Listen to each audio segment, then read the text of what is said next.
Good evening, and welcome to episode 6 of Tomorrow's World Audit Time. Good evening, Mark. Hello, Russell. How are you?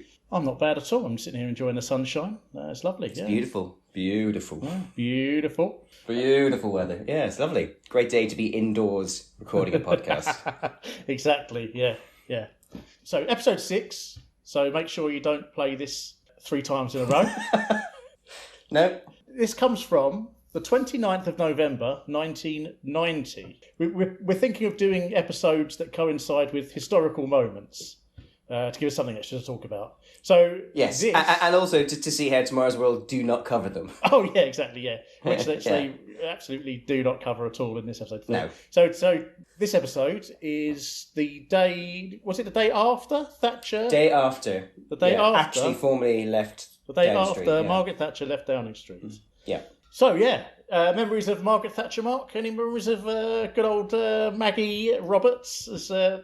Margaret Roberts, yeah. I'd like to claim I remember having milk and then not having milk, but that's not true at all. No, I do. I was saying to you, like, as a perfectly normal person with a very, highly relatable story, I remember this period very strongly. As a young 10-year-old, this is when I sort of fell in love with politics as drama, and I was absolutely rapt. So this is like one of my first real, in a perfectly normal, healthy way, this is one of my first real kind of profound memories, and it was kind of where I got my enjoyment of politics from, because it was just the most astonishing drama that was unfolding. I mean, they talk about 10 days that changed Britain, and basically over the course of 10 days, you had this immovable object who had gone. It was quite astonishing. And myself and my wife just recently finished watching The Crown, where she's played by Gillian Anderson, rather brilliantly by Gillian Anderson. And it all came flooding back. I had this woman just absolutely dominate a portion of my growing brain in a way that very few people did or even do now, to be honest. But yes, I remember this period very, very strongly, and I'm just saying John Cole, John Cole, Westminster. A lot of that, when I was rewatching some YouTube videos, I was like, oh yeah, wow, that voice is etched on my brain graves. Yeah. What do you remember? Well, I remember as a more stable, healthier person than me, you probably remember very little. Why would you? I definitely remember seeing. I remember the bit where she gets in her car and drives off, and she's crying. She's crying, isn't she, in the car? Yeah. I remember seeing that. But I think Thatcher is, I know you said, embedded, sort of completely embedded into, your psyche. So, what she, 79 she came in? So, so she'd been Prime Minister, the only 11 and a half years. The only Prime Minister I'd known at all. Yeah. So, to my childhood mind, she just was the Prime Minister. Like, the Queen was the Queen and Margaret Thatcher was the Prime Minister. So, the idea of having anybody who wasn't her as Prime Minister was quite a weird thing to get your head around at the time. Revolutionary, Yeah. And I still think there's a sense in my brain that she is the original Prime Minister, and like everybody that's come since is kind of like a replacement, but not really the original Prime Minister. I mean, I'm not saying that she's my favourite Prime Minister or anything like that. It's just it's the original. So Yeah, I do know what you mean. Yeah, I had the same thing with Ronald Reagan. So Ronald Reagan was inaugurated, I think it was like 3 days before my birth, when I was born. I was about to say, I'm a Carter baby, Russ, because he was president for a full 3 months when I was growing up. I remember, obviously when he stood down, it was like, oh, again, a bit like Thatcher, it was a bit like, oh, that's something that happens? That's, and obviously George H.W. Bush took over and didn't last very long. But yeah, I do know what you mean. Like, they were such titans of their time. Yeah. And then, within 2 years they were gone, which is exactly what should happen. But like for an 8, 9, 10-year-old, it's quite astonishing. Both replaced by quite boring sort of characters. Like H.W. Bush and John Major are both, not nearly as in sort of, I hate the word iconic, but iconic. I don't know, John Major, Okay, yeah, no, you're not wrong, yeah. No, I'd say obviously at the time I had no real idea about what Thatcher had done or what had. The thing is, I didn't even realise that people didn't like her because really? I grew up in grew up just Oh yeah, I suppose. grew up and Fair went to enough. school in an incredibly Tory area. So Yeah, everybody yeah. around my way was a Tory. So the idea that she'd sort of caused any sort of upset wasn't hadn't got through to me at the time. And the only newspaper, my dad got the Daily Mail at the time. He used to enjoy that. He used to be a much angrier man when he read the Daily Mail.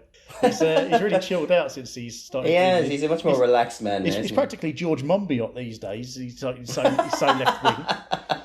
That just shows how varying your reading and things like that is a good thing. It helps you learn about the world. Well, you've reminded me. Obviously, we went to school together at a grammar school in Tunbridge Wells. So several leaders later was William Hague, and he came to our school, and they put me and a couple of other people in the school library. I think we were in sixth form. Were we in sixth form? Yes, we were. Yeah, because we were, because it was 98. Obviously, because it was William Hague became leader post at 97. Because obviously as a Guardian reader, I was viewed as some kind of dangerous, left-wing Marxist cell. Absolutely. So they put me and a couple of other people into a room for the whole afternoon because we were not to be trusted to meet William Hague. So that gives you an idea of where we grew up in politics. But no, I definitely remember Thatcher being divisive, to say the least. And actually just rereading about this whole period was a reminder of, because I asked my wife, like, what does she remember? Not about Thatcher, but about her going. And, quite rightly, as a young girl, she doesn't really remember that much. Which is exactly the right approach to have. But she did remember the poll tax riots, which was, 1989, and it was the beginning of the turning point within the party for her. And just what a shockingly bad, horrific policy that is. You read it in black and white, and it's astonishing it ever got any far. And then the audacity to go like, well, we'll try it in Scotland first, because they don't count. It's like amazing, really, just astonishing. And then, of course, quelle surprise when I dug a bit deeper, because I remember it, but, it's nearly 30 years have passed. Over 30 years. What am I saying? Nearly 30 years. Over 30 years have passed since. It's like, of course, it was about Europe. So there we go. And I was listening to a documentary yesterday about it. James Lansdale did for Radio 4 on the 25th anniversary. And they were asking, have the scars healed, within the party. And listening 5 years in the, on from the broadcast of the documentary, it's like, no, they still haven't. Like, we're still going through this Tory psychodrama today. Yeah. Everything that's happening now has everything to do with this date. So it's amazing to see, the detail of the analysis that Tomorrow's World get into at this real inflection point in, if not world history, then UK history. Well, the good thing about science is it always exists outside politics, doesn't it? Oh, you're very true. Yeah. Obviously, Thatcher famously was a scientist. So I thought, well, chemist. Let's check out her scientific background. Oh, yeah, please do. So she went to grammar school, and she was everybody regarded her as like the top scientist at her school. But apparently, while she was there at one point, she was given mistaken advice regarding cleaning ink out of parquet flooring, and the chemicals she used to do it. She nearly gassed herself with chlorine. So, the world would have been a very different place if Margaret Thatcher had gassed herself as a teenager. So she got a degree in chemistry from Oxford. After graduating, she went to work at a place called BX Plastics in Colchester, your old stomping grounds. Stomping ground, yeah. She then applied for ICI, but they rejected her application because personnel department said that she was too headstrong, obstinate, and dangerously self-opinionated. Wow. I hope they got a raise after that accurate analysis. So then she went to work for J. Lyons, the ice cream company in Hammersmith. Mm-hmm. Now, this is the bit, right? This is the bit that bugs me slightly, right? Because she's quite famously associated with ice cream, isn't she? Like, do you know this? Like, the way it's told, the ice cream sandwich or whatever it is. The way it's told is Margaret Thatcher invented Mr. Whippy, right? That's it. The soft serve. If you look at news articles, that's what they always put in it. This isn't true at all. Mr. Whippy ice cream, or soft serve, to give it its non copyrighted name. It was invented in 1927 in America, right? So it's not that. What she worked on a team that developed soft scoop ice cream, right? Soft scoop ice cream is the big tubs of vanilla you get in the supermarket. Yeah. Right? And obviously, like if it's not soft soup ice cream, it gets really hard. So proper ice cream, if you put it in a freezer, it's really hard when you try and scoop it. Yeah, you have to leave it out for 10, 15 minutes. Soft scoop has got some sort of gubbins in it. Yeah. That developed by Maggie and her team, which allows it to be scooped straight from the freezer. So that's what she helped develop. Oh. But it is infuriating when you read the internet, the amount of people that say she invented Mr. Whippy, and not understanding the difference between the words serve and scoop. Yeah. It's soft scoop, not soft serve. So, yeah, I was getting quite irate with journalists. I was about to say, that's your new hobby then, isn't it? Journalists never do their research properly, Mark. If they've not written it on Twitter, I don't know. To be fair, it's not like Thatcher went out of her way to disabuse people of this view, did she? Well, maybe she was quietly whispering in the background that she did invent Mr. Soft. But the problem is then Whippy. this is then given rise to like extra sort of false information. So I was reading a New Yorker article, right, where that journalist had got soft serve confused, and he'd gone, well, she clearly didn't invent it because it was invented by this American in 1927. Yeah. So why does everybody say that they do it? And then he started to make clearly his own personal theory that it was some sort of way of the left attacking her because soft serve ice cream has got air pumped in, actually not nitrous oxide, but air. It's got gas pumped into it to inflate it, increase profits. So this bloke had just speculated that the left had invented the idea that she invented soft serve ice cream because it sort of like encompassed her economic approach. It's all nonsense. She also worked on pie fillings. But apparently she was much prouder of being the first Prime Minister with a science degree than she was of being the first woman Prime Minister, which I thought was interesting. I don't find that surprising. I don't know. And I think she's quite anti-woman. Presumably she is still the only Prime Minister with a science degree. I was thinking of the one since. None of the Blair, Brown... What did Theresa May do a degree in? Theresa May. Don't know. What does she do? Let me look it up. Oh, geography. I don't suppose that counts. Well, yeah, joggers. Just a drinker's degree, that is, isn't it? They say. Yeah. So. Yeah. Yeah. So that is the scientific background of Margaret Thatcher. Very good. Very good. See, listeners, there is a reason. So, shall we? What we do? Let's crack on with. Yeah.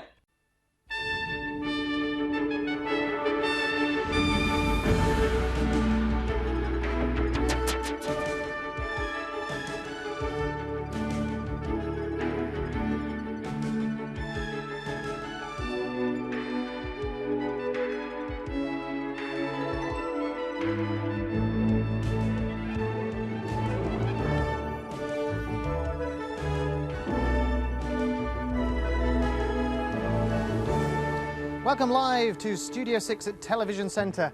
Now, in a few moments, I'm going to have to beat a rather hasty retreat from here.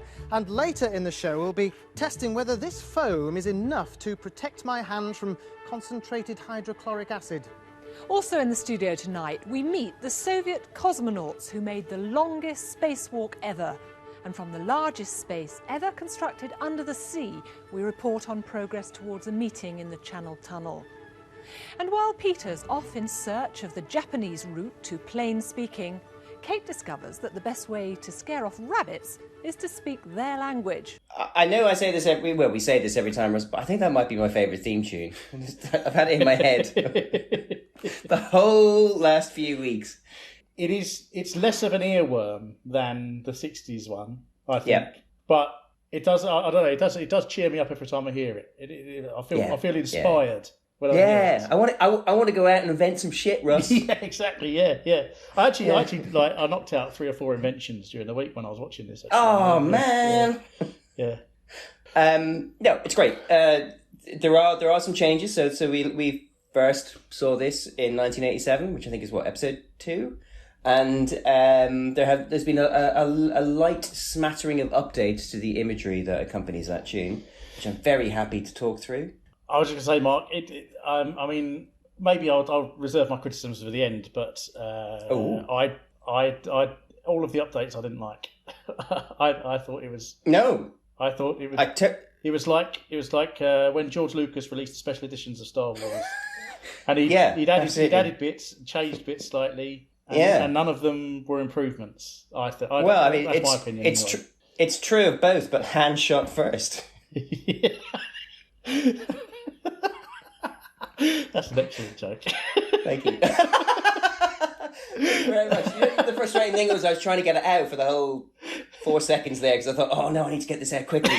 I mean, it makes no sense, but I thought I'm proud of it. Yeah. No, you're right. Not a single improvement is an improvement. So the weird, I don't know what we'd call it. So I'm hoping a few people remember it, and obviously it'll be on the Instagram. But the weird kind of CG globe style ball that Tomorrow's World appears on. Isn't it the Hackney Council logo? The Death Star, that kind of thing. It's now on a black background rather than a white background because. And instead of Charlie Chaplin, which I had issues with last time, Charlie Chaplin fiddling around with horseshoes, which you rightly pointed out, and we now have the evidence, you rightly pointed out, is about colorizing old film stock. We have Maria, the robot from Metropolis, and those electric waves those circular electric waves passing up and down there. And they are so shoddily colorized, it actually is offensive to the original film. See, I always think of her as the robot from the Radio Gaga video. Absolutely. Yeah, I think I do too. Yeah. Even though I've seen Metropolis and it's very good, etc., it is still Radio Gaga to me. That whole thing is Radio Gaga. Yeah, I can't believe they stole Freddie Mercury's idea. And the one bit of good news is that the shonkiest item from the original credits that we saw, the plasticine man who's supposed to look like computer graphics, he's still there. Old Brickface. But this old Brickface himself, he's still there. But this time, a very badly computer graphic animated butterfly flies out of his mouth, and we cut then to his, back to the globe, and the whole thing just feels, I don't know, lazier. I don't know why they update. Oh, I don't know. Maybe they updated it because they just wanted to be refreshing it, but there's no improvement whatsoever. No, number of things. So I looked up which film that Charlie Chaplin clip's from. Oh yeah, it's from which I can't remember the film it was now, but it was definitely released in 1915. Anyway, whichever Chaplin film it was. And Metropolis was released in 1927. So it's really modernised it by a full 12 years there, Mark. 12, brought it bang up to date to 1927. The other thing is. And I think the biggest problem with this opening sequence is that when the incredibly terrible butterfly comes out of Brickface's mouth, it's heralded by this glissando sort of sort of thing, right? And they use that little sting to truncate the theme tune. They do. I was going to make this. It really damages the impact of the theme tune because the theme tune then builds to a crescendo, but when they leave that little bit out, it unbalances it, and it doesn't sound right at all, and it's really annoying on the ear when you hear it. So I don't know why they wanted to cut the. Maybe they just hadn't done any more animations or anything, so they just wanted to cut the top. I was going to posit the idea there's just too much content there, but it's not an improvement. And I was going to point out, they shorten it and they use that little trick to kind of hide the cut, I suppose. Yeah, but you can hear it. You can blatantly hear it. But more things noticed. We didn't notice in 1987. I can't believe we didn't notice this. But the opening shot of the fish tank with the goldfish in it. Yeah. There are microchips tumbling through the water. It's fish and chips, Mark. Fish and chips. Yeah. I mean, once you pointed it out, Ross, it was clear and obvious. Unbelievable. Didn't see that. And also the other thing I was thinking, we were talking about Silence. Which episode we talked about Silence of the Lambs? Can't remember. But one of the episodes we talked about Silence of the Lambs. Yeah. And the butterfly coming out of this man's mouth. It's a first thing I thought of as well. Yeah. Yeah. I, as we go on, I mean, I've found.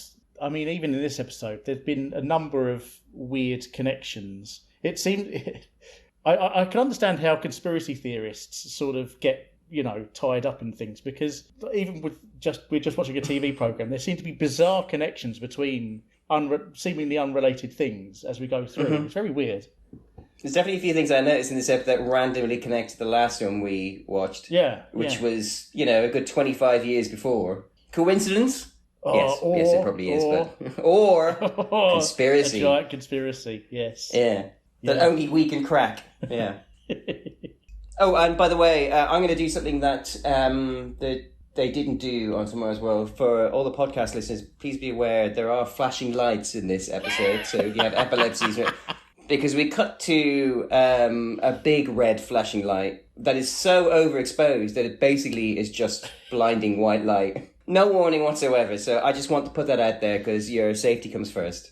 And then we move away from the red light, and there is Howard in his mustard jacket of glory. Oh, Howard!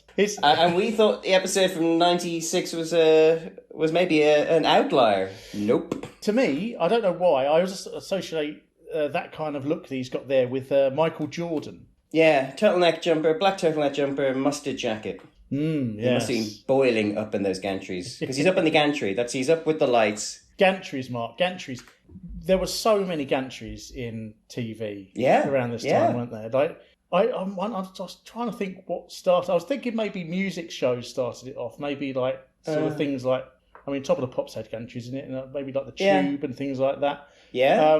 But by sort of, the early 90s, pretty much every show was presented from some sort of gantry. That sort of industrial. You're absolutely right. Yeah. But maybe there's a real. I don't know. I wonder why. Like, was there just pride maybe in, I don't know, maybe just laziness. I don't know. Yeah, you're right. I fully. If I'm just now picturing every kind of Saturday morning kids show. They'd have someone up a gantry introducing a band, or like an old house party, something like that. Yeah, absolutely. Yeah. Running around, or in the backstage, behind all the sets. I suppose there's a sense of authenticity. Is that what they're trying to go for? Maybe because they're going, this is how it works. This is real TV.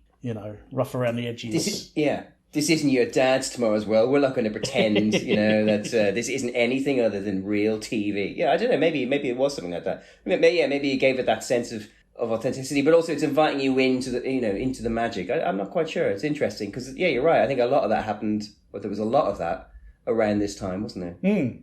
And it always weirdly, faintly reminds me of the film Aliens because I don't know. I think it's got quite a gantry sort of aesthetic. He does also look a bit like Paul Reiser, doesn't he? Yes, yeah. And Judith Hann obviously looks like Sigourney Weaver as we covered before. Oh my God. Let's write this down. I think we're learning something here. Yeah, so then we see Judith, who's down on the floor, like a proper professional, in a wonderful 80s power suit, jacket. And standing next to what they'd like you to believe is a giant TV screen, but it isn't. It's just actually quite a well-aligned... It's where they're showing the images from what she's talking about, the segments upcoming, but it fits in quite well.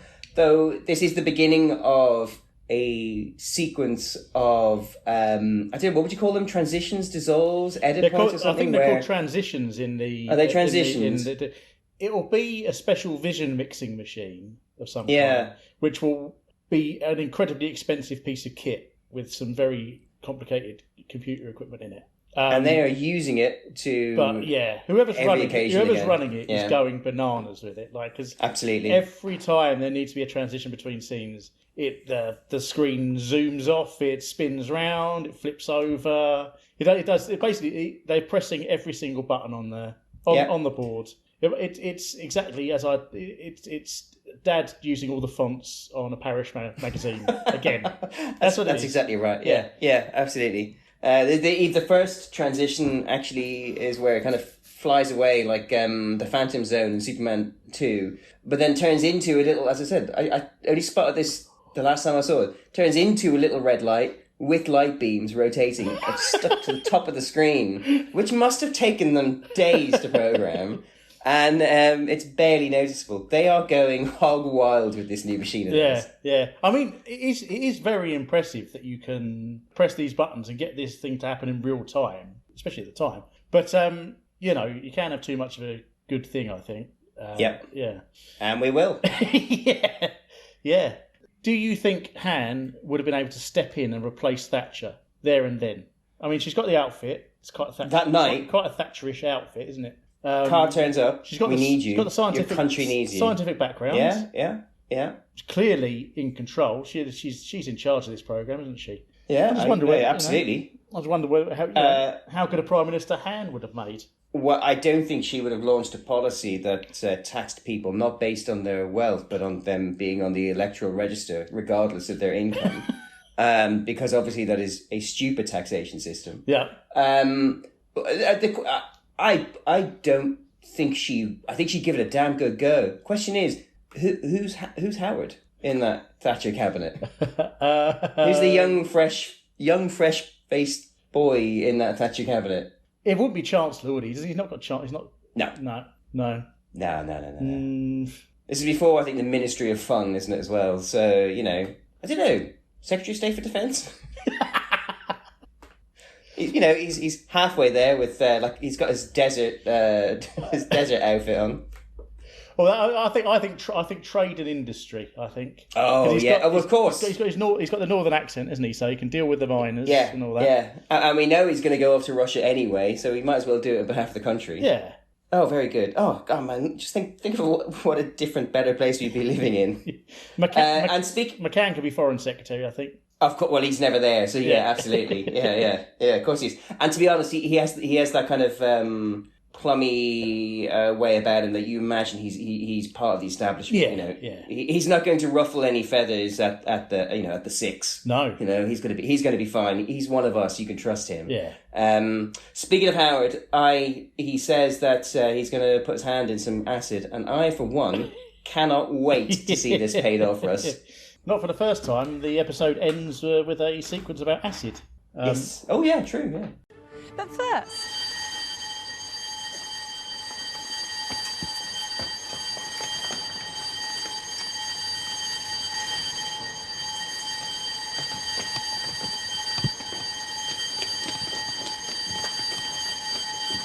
Right, I think everybody's down into the studio from the gantry except one person, and that is Howard. That's right, and the reason that Judith knew where each one of us was so quickly is that we're all wearing an electronic tag. All right, I'm on my way down now, Judith. This week, 250 oil workers began testing this system on a rig out in the North Sea. The idea is to improve safety. Serious disasters like the one on Piper Alpha are rare, but lesser emergencies are not uncommon.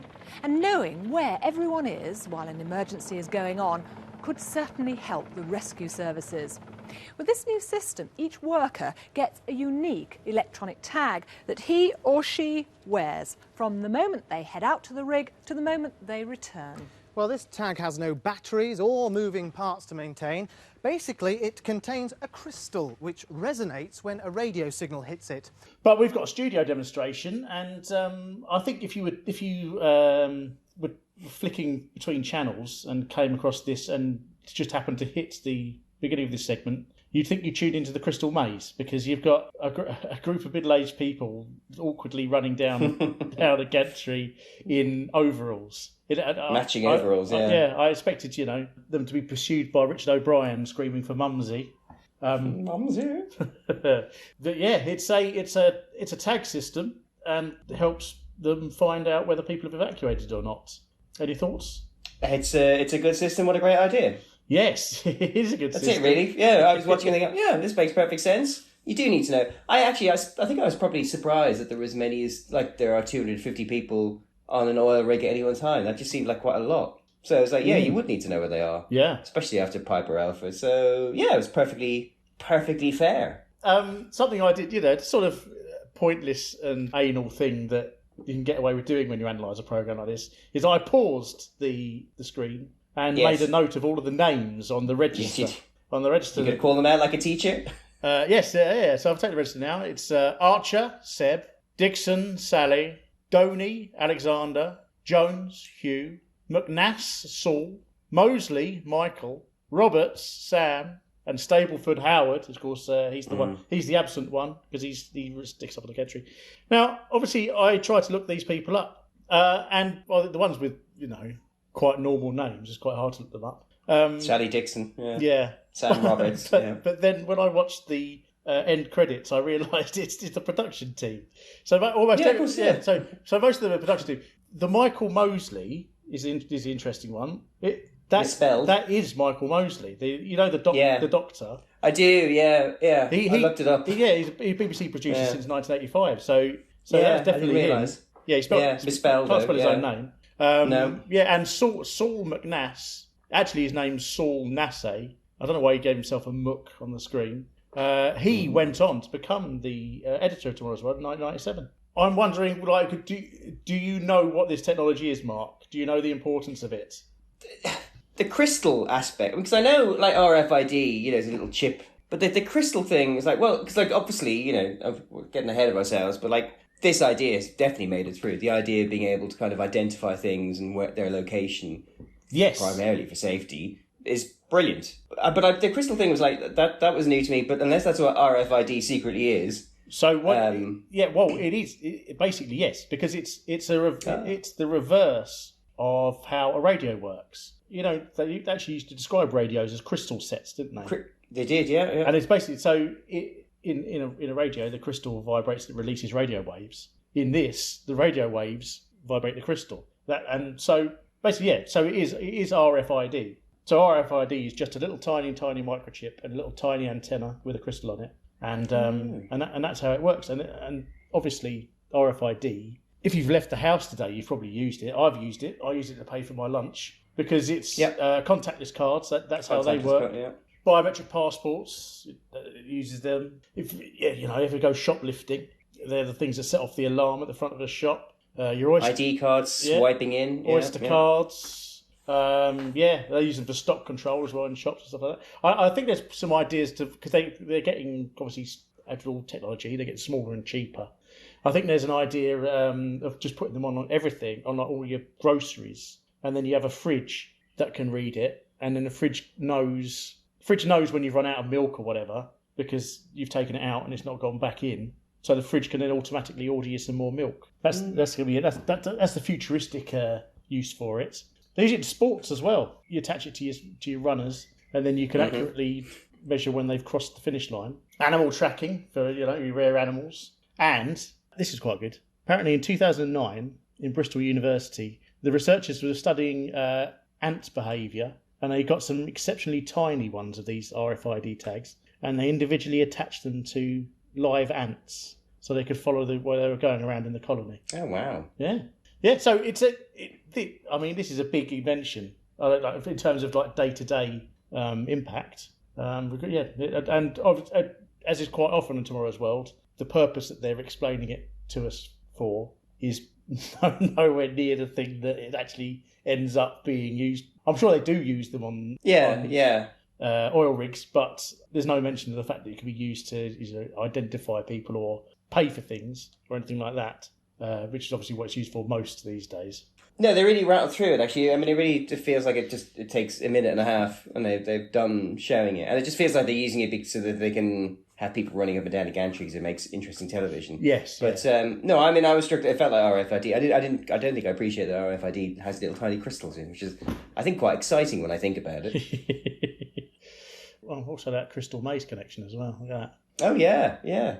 Oh, Dad, speaking of the crystal maze, somebody reckons that they saw an episode where... Who was telling me this? I can't remember now. But anyway, they reckon they saw an episode where when in the Crystal Dome section, after they'd start the fans, please, they took their jackets off and just put their jackets over the fans so they didn't blow any of the tickets around. And they just scooped the tickets up with to their heart's content. I hope that did once happen. I mean, I've never heard of it or seen it, but no, it's a great idea.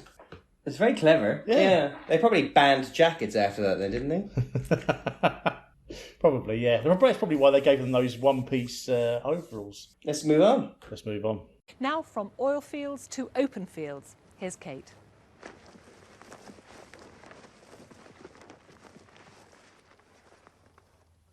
To most of us, brought up on a diet of Peter Rabbit, Bugs Bunny and Watership Down, the rabbit is a sweet, cuddly creature.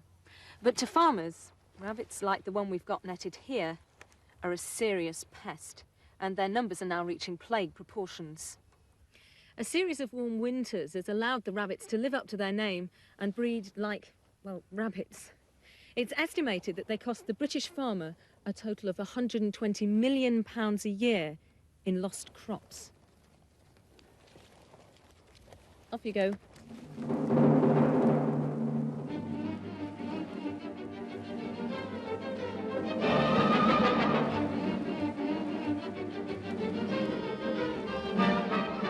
They've tried shooting, trapping, gassing, chemical and even biological warfare.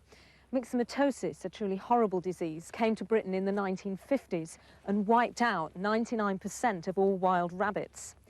But the groups that survived are now almost immune, and the rabbit population is booming. So if you can't beat them, how can you keep them off your crops? Well, there's netting, and then there's this. It's making sounds that we can hear, but more importantly, it's making noises at frequencies beyond our hearing range that are said to be distressing to rabbits. I think they've missed a real opportunity in that segment, Mark.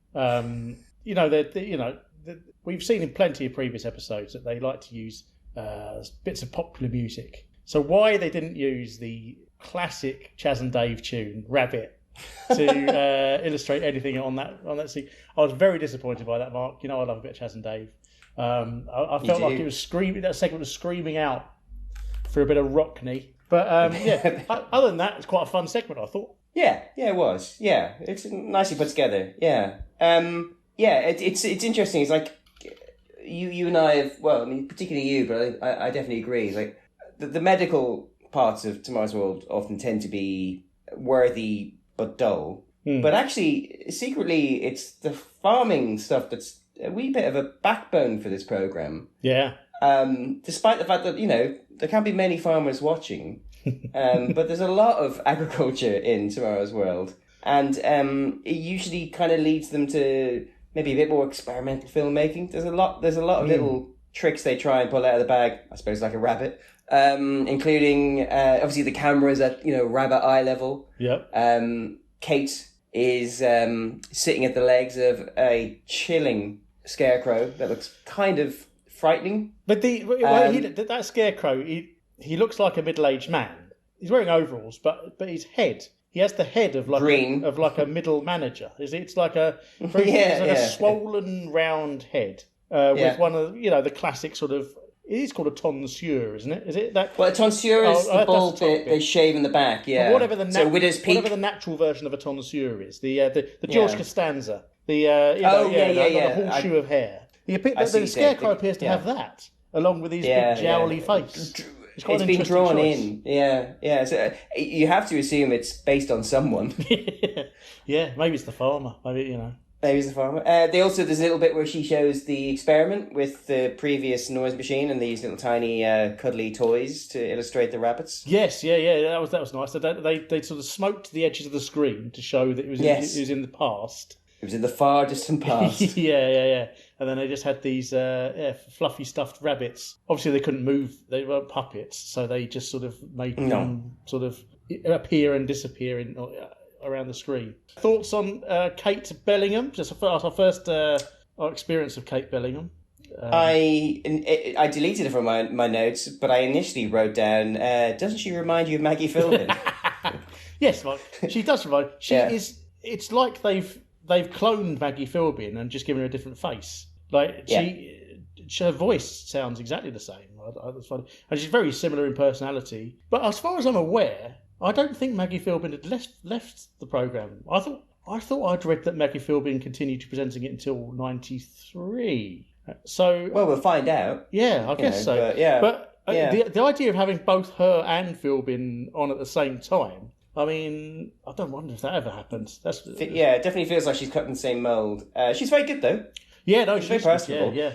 And she leaves nice long gaps between her sentences when she's talking about the box wave. Well, she leaves a slightly too long gap at one point. Do you not think? No such thing, Russ. She's an expert. She knows what she's doing. It hangs. Yeah, no, it is noticeable. Yeah. Almost like she's trying to remember what she's going to say, but then she just goes quite fluidly into the next one. No, she's very good. It's very nice. Yeah. I do feel like I should admit something, which is that the sound of the new improved rabbit scaring machine is the exact same sound that I, as a young boy, used to make when I used to throw rocks at the base of the church in Dunamede where I grew up, which I did more than once on the regs, I think. How do you mean you're throwing it at the base? Like, So the base of the church was. Please don't picture like some kind of amazing pre-Reformation. It was like from the 1960s, and so around the edge on three sides it was this kind of pyramid kind of thing. There was a little trough that you could climb down into, right. And some of the and so the church was kind of built in these kind of metal. There was a kind of a metal foundation to it, and so if you kind of threw a rock against it, it made that kind of really brilliant, sonorous kind of metal. I can't do depression. You just play the machine again, and so I became quietly obsessed with that. What it reminded me of is if you've got like a high tension metal cable and you hit a high tension cable with it. It makes that kind of. Or when you're in a station and you can't see the train but you can hear it coming because of the noise in the tracks. Yes, yeah. It's that kind of But the Donemede Church had a really fabulous sound. So apologies to any parishioners. Oh, you were doing it while there were people in there? No, I wasn't doing it. No, nothing like that. Oh, that's not true. I probably did it like when we were leaving church. I might climb down. Your funeral, Yeah. It's what they would have wanted for us. The only way of remembering them, but that's exactly the memory it brought back. Was kind of, and by throwing rocks, like I'm not talking. I'm a little kid, just like kind of gently tossing them to make that sound. Not because there was no kind of anti-Catholic sentiment there or anything like that. Just a really fun sound. Ripping up headstones and chucking them in. I'm not ripping up headstones. No, I don't. There were no headstones to rip up. No, there was nothing like that. Yeah, so that's what that reminded me of. But no, it was a nice little piece. It just seems like net's work. So why would you need this machine? Well, this is the thing. I mean, she says, hang on a minute, where's it? I wrote this down. One field contains £250,000 worth of lettuces. Yeah, young, juicy young lettuces. Yeah. So that's a lot of lettuce. That's actually quite a lot of money. That's a fair wedge of cash. How much does net cost? I mean, I've not bought a net recently, but they're made of nylon. I can't imagine they're very expensive. Yeah, it just seemed like, because she even says like that's what they do. So what's the one thing you shouldn't do that they do in the middle of this piece? They let a rabbit free. So she has a rabbit with her the whole time in a net and then they just let it go into the field, and one assumes destroy £250,000 worth of juicy young lettuce. Well, I suspect off screen there's a farmer with a shotgun. He's going to, of course, blast that into atoms. Mere seconds after she finishes her piece to camera. Yeah, probably right actually. Because there's a bit. She says, what does she say? She says they've tried shooting them, gassing them, chemical and biological warfare. I thought, I mean, that sounds like a farmer's all right. Yeah. As much as we've seen lots of agricultural pieces, whilst doing this podcast, farmers, they're very focused on. I'm beating around the bush. I'm not going to. What cruel people they seem to be. Yeah. If they're not skinning the unborn fetuses of sheep to make it into jumpers, they're just trying to wipe out. And actually, there's a kind of it's like.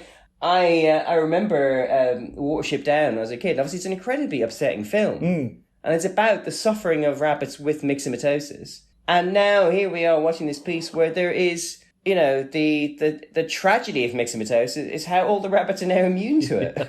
Speaking of myxomatosis, our friend at school, Matt Birch, who might actually listen to this, because I've noticed there are downloads from Dubai, which is where he lives. I spotted that, yeah. So hello Matt. Hello Matt, if you're listening. Yeah. He once told me an excellent myxomatosis joke, which I won't tell the whole thing because it takes quite a long time. But just to know that the punchline is mixing my toasties, and you can probably reverse engineer the joke entirely from that punchline. Couple of Kate Bellingham facts. So she was born in 1963 in Buckrose, Yorkshire. Went to an independent school in York, and then she went to Oxford. She got a degree in physics at Oxford, so she must be quite a clever little thing. Yeah. Sorry, I said really passionate. I don't know why I just said that.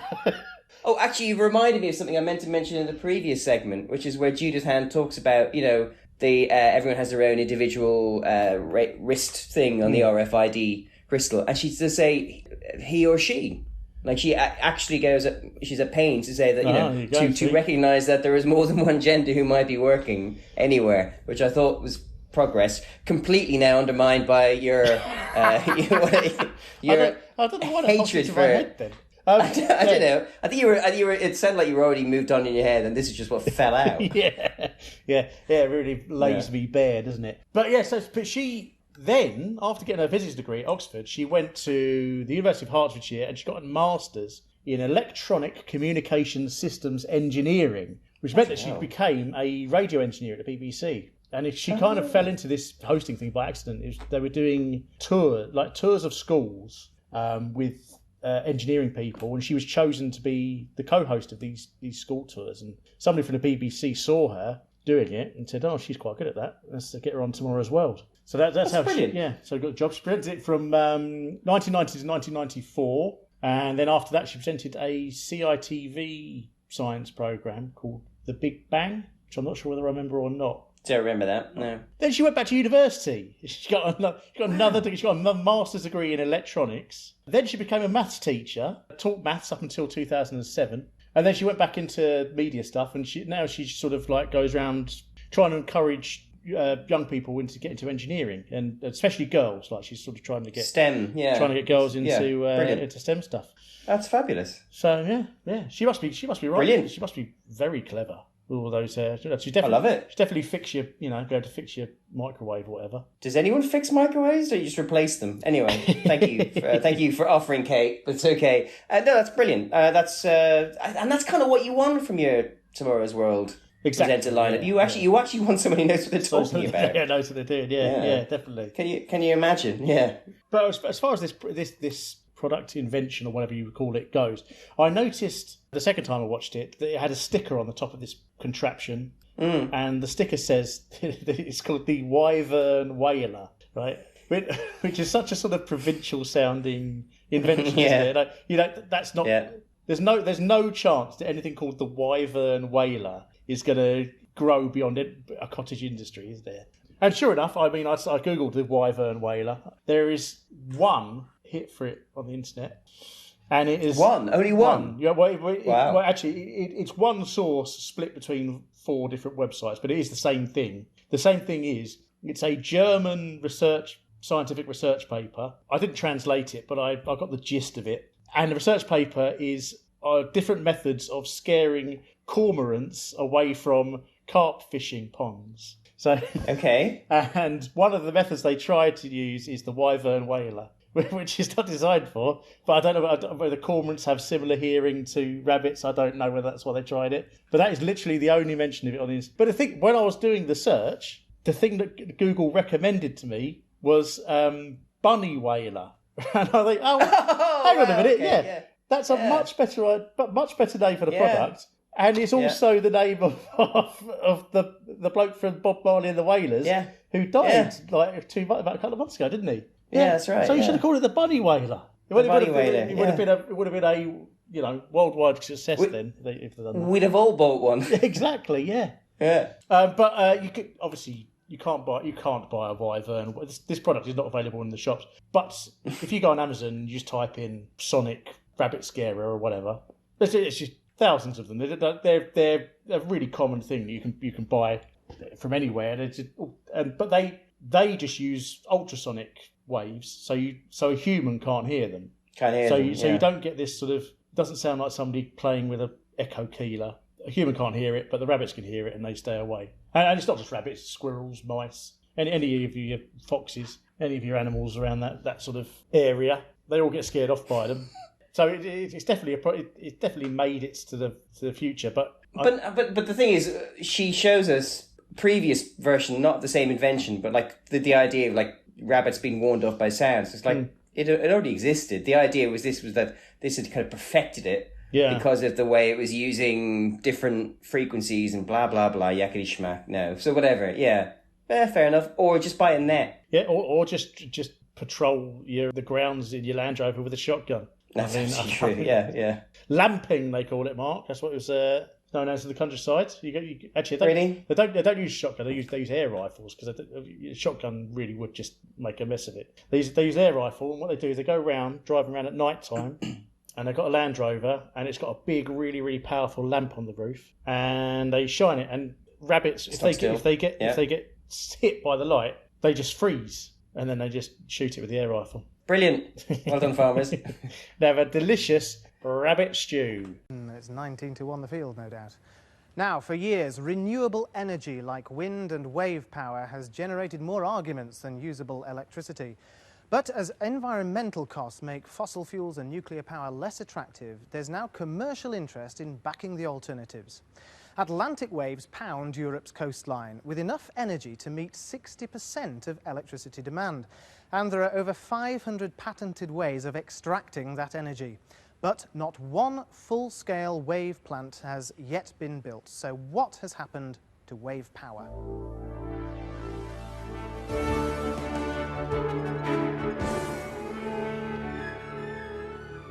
Waves have never really been much good to anybody.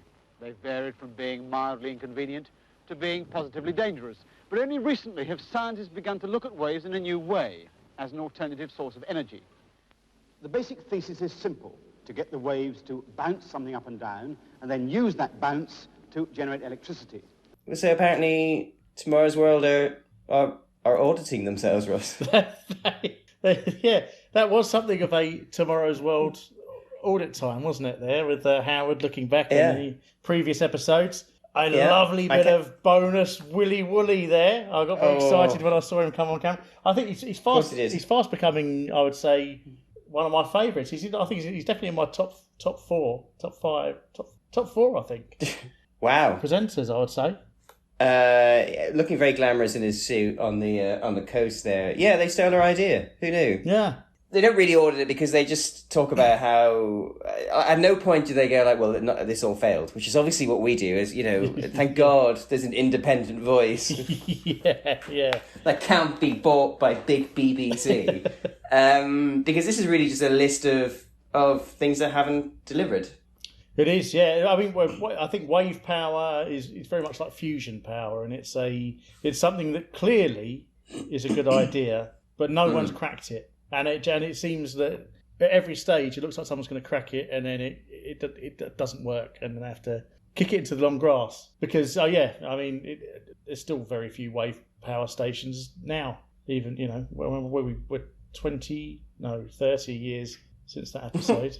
I think you can just see why it's such a difficult engineering challenge, because the sea is harsh. It is brutal. And anything that you build that actually the whole point of it is that it gets pounded by the sea, I just don't think there's anything you can engineer in those sort of levels of robustness. No, I mean, and that's what this is. This is just, I suppose it's probably highlighting exactly that, which is that this is a real tough nut to crack, and no one has done it yet. And obviously, I think at the time of recording, still no one's done it. But it is enjoyable to watch them showing previous segments where, various states of out of the sea getting wet. And, that was interesting, actually. Yeah, it's good to see. It turns out that going back in time and looking at old episodes of Tomorrow's World is a fun thing. Yeah. And, a good way of them filling up minutes on the episode. Quite. Absolutely. Thank God they cut down the theme tune. Otherwise, we wouldn't be able to see Willy Woolly expertly manoeuvring that rowing boat. I don't really notice. That's absolutely true. He looked like an absolute natural in that rowing boat. Yeah, so wave power. Wave power, actually, I looked into it. I think probably one of the attractive things about it is it is really powerful. So there's a way they measure different energy collection methods, and they use a thing called power density. And the power density of solar panels and wind is roughly equivalent, and it's I don't know exactly how they calculate it, but it's 1 megawatt per square meter, I think was the figure. Whereas wave power is 25 megawatts per square meter, so 25 times more powerful than solar or wind. So if they did get it working, it would be absolutely brilliant. But obviously, the fact that it's so powerful is its downfall, because it's the problem. It wrecks all the equipment. But Britain has the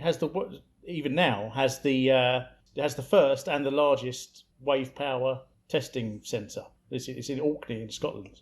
Yeah, it has more different tidal energy devices than any other single site in the world. There you go. So yeah, but there's been, over the years, been loads of different companies, and the sort of thing that holds them all together is that these companies come up with something, they build it, put it in the sea, and then they go bust. So there's just a trail of these, bright-eyed renewables companies that then, find that it's not. So is the coast of Britain littered with failed experiments in wave power generators? Yeah, so there's a few small wave farms around the world, but there's quite a few in Australia. There's one in Portugal, one in Sweden, a couple in America, but they're all experimental. Nobody's got it cracked yet, like on any sort of industrial scale. They're all just tinkering about, trying to find out how to do it. Yeah, all these decades later. Yeah. So I feel like that's the story of it then, isn't it? So yeah. No, I'm good. So wave goodbye to wave power. Oh. Well, I like the sofa and I like the fabric, but it takes quite a leap of the imagination to be sure that I'd like the two combined. Well, imagine no more. While I'm still in the shop, I can make my choice on this computer, and it's wrapped while I watch. Well, that's my sofa, and this is my material for it, and I can even see if it'll go with my carpet and my wallpaper. Well, they're really rattling through the segments, aren't they, Mark? They really do, This is no hanging around. Very brief segment. Yeah.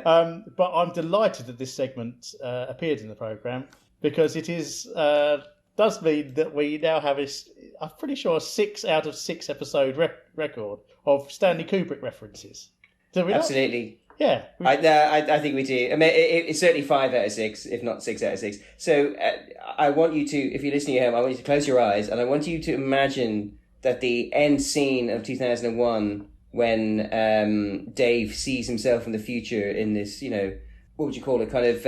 It's like a faux sort of. I've actually Googled it, so I'm looking at a picture now. It's like a faux Regency, maybe bedroom. Like it's like I thought it was more French to me, more like Louis the Yeah. But, sort of that kind of French nobility, like the palace of a French king, but the floor is all lit from underneath. I'm sure you can all picture it. Now imagine that, but in a Barrett's home in Surbiton. And that's Kate's front room that they built. So there's all these blank white walls, these blank leatherette sofa and armchair, and then this underlit floor. It is almost impossible for the human eye to make out any detail in this set. It is such an odd choice. Yes, everything is white. Every piece of furniture is white. The sofas are horrible. Dreadful. I think the armchair looks like it might be quite comfy. It's got a lot. It's got a lot of padding on it. And the advantage of sitting on it is that you can't see it. So there's a 2-4 there, isn't there? But the inclusion of this illuminated floor is the thing that makes it too the floor is identical to the floor that they used in 2001. It must be. Give or take, yeah. You think it's deliberate? It's got to be deliberate, isn't it? And it has a ceiling fan. Yes, that was the thing that confused me. Why is there a ceiling fan? Because it's not part of the demonstration. British people don't normally have it. It must have taken a while to install in the studio. Well, I mean, we know that the ceiling is like 4 stories up. Yeah. I don't know what they think that's adding to matters. That's a madness, yeah. But yeah, so I mean, Bellingham is back, and it's a computer program, and I think this is why everything's white. I think probably the computer program can only cope with everything being white. It's weird. You'd think it'd either be like blue or green, like they have with green screens, but in this case everything's white, and it can overlay patterns onto all the various the walls, the floors, and the furniture. Really horrible sort of early 90s busy pastel patterns. The sort of patterns you see in even to this day you see it in hotels quite a lot. The sort of cheapo hotels that I frequent anyway. Yeah. The idea of being able to kind of select the object that you might buy and then superimpose the fabric of your choice. And then she seems to imply that she's somehow able to load in what her carpet and wallpaper look like, which I don't buy. I don't imagine that it has the ability to do, maybe broad sweeping colours. Like, oh, I've got a burgundy carpet. Fine, we'll add red. That's a nice idea. It works quite well. I mean, it looks horrible. It you know, her final choice. At least she admits that her initial choice that she just demonstrates is appalling. Yeah. If only to show that you can delete and start again. Yeah, it's a nice little bit. It's just really weird that they, again, like they've gone to the expense of not just the van, but like setting up this entire set for 90 seconds of television. Yeah, and I took another register, Mark. These different bits of furniture are all given code names, and they've given the code names of women for some reason. Yeah. We've got Adriana, Belinda, Celeste, Gabrielle, Gigi, Joanna, Melanie C. I don't know whether that's the Spice Girl or not. Way ahead of time. Yeah. Melody 1, Melody 2, Rebecca, Room Set, which is the one she actually ends up using, and isn't a woman's name. I don't know. Rosanna and Tara. All brought to mind to me the classic 90s tune Mambo Number 5, where he lists off... is it Mambo Number 5? Yeah, it is. Yeah, where he lists off all the women's names. I wonder whether there's any connection to that at all. Well, being a classier bird than you, it reminded me of, is it the beautiful sad song Pencil Case? Oh, I don't know that. Where he sings a list of, I wrote this song for you, Jessica, Alison, Philip. Oh yeah, I do know that. Yeah. I think that's called Pencil Case. But I know how much of a fan of Mambo Number 5 you are. Louis Vega, there you go. To be fair, it's no patch on Mambo Number 4, but no, but that's the connoisseur's that's the connoisseur's choice. It's jokes like this that people really are tuning in for. Oh, I didn't say it was a joke. That's true. Oh yeah, so obviously these things exist now. We live in the world of computers. This is a piece of piss to do on a computer these days. Yeah. If you go on the App Store, you can find there's dozens of them. They don't rely on your furniture being white. They use augmented reality, as we call it these days. You can, change the colours of your walls and stuff like that. And IKEA's got one, and you can actually sort of choose your IKEA furniture and plop it in, in the room. Yep. Live. Yeah, we used it last year. Did you? We used a leading paint manufacturer's app. Was it Dulux? Other paints are available. It was Crown, Dulux, yeah. Ronseal. Yeah, Ronseal. Do they do paint? Well, don't know if they do. Lies, Russ. You and your paint lies. If it's on the tin, then that's true. I'm sure it's very good paint if they make it. Yeah, we used the Dulux one, and it worked decently, like enough to get a sense of what the colour would look like in situ. More than that, it was fun. Mm-hmm. It was entertaining for however long we used it. Yeah, I don't think I've done the IKEA one, but I know. Yeah, you can definitely. There's plenty where you can just plop stuff into your room and see how it works. Obviously, this is a standalone program on a unconnected computer, which obviously makes things a bit more complex. But no, we use this all the time. Yeah.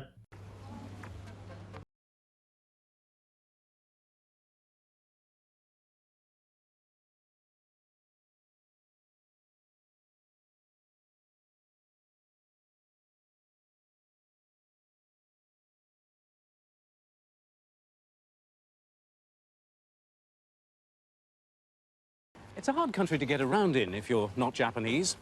The signs are indecipherable, and hardly anyone speaks English.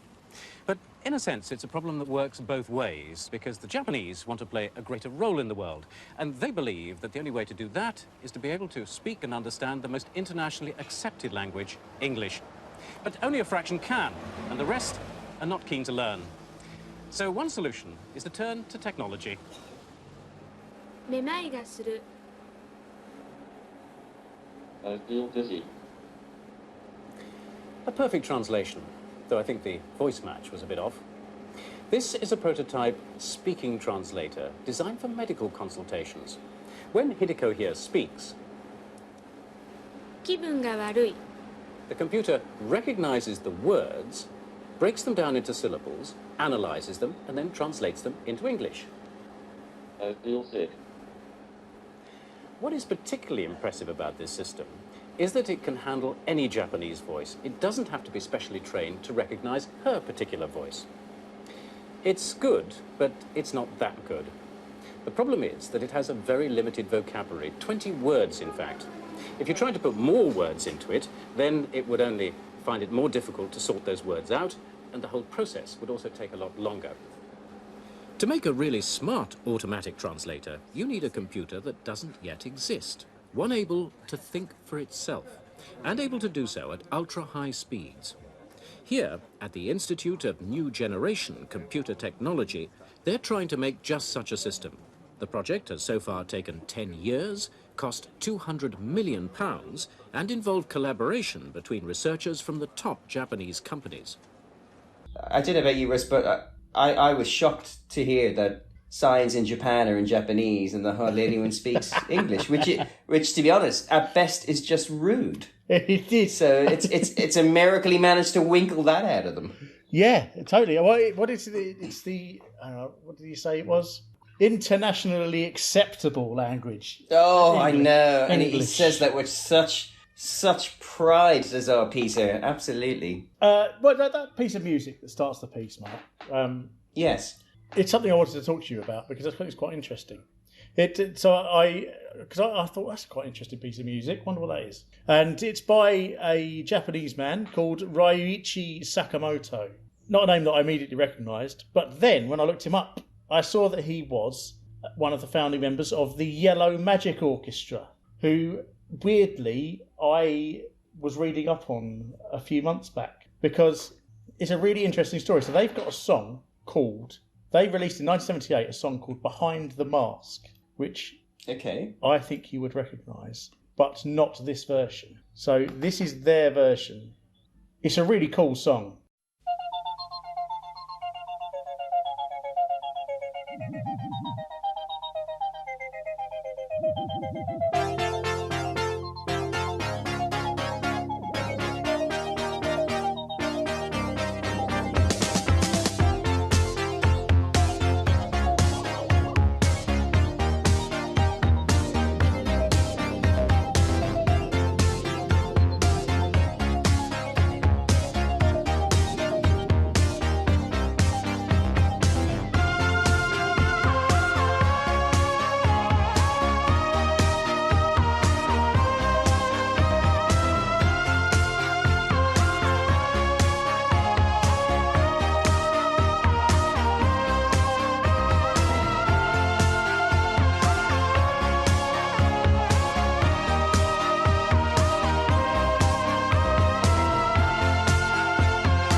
So do you recognise that at all? Yeah, the do do. It's the theme tune to something, isn't it? No, well, no. So I'm going to take you through the for some reason, I'm picturing Emlyn Hughes in front of my face. But I'll take you through the development of this song. So then Quincy Jones heard that, and he goes, "That's a tune. That's really good. I enjoyed that very much. I'm going to give that to Jacko." So he gave it to Jacko, and Jacko wrote some lyrics for it. And this was meant to be on the Thriller album. And the only reason it wasn't is because the Yellow Magic Orchestra said, no, we're not going to give you the rights to it. And this, in the end, this was released in 2010 after Jacko died.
Tune, isn't it? Yeah, it's good. But then a man called Greg Fillinganes, he covered the Jacko version, and I think he did the best version personally.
So that's my personal favourite. But the version that everyone knows...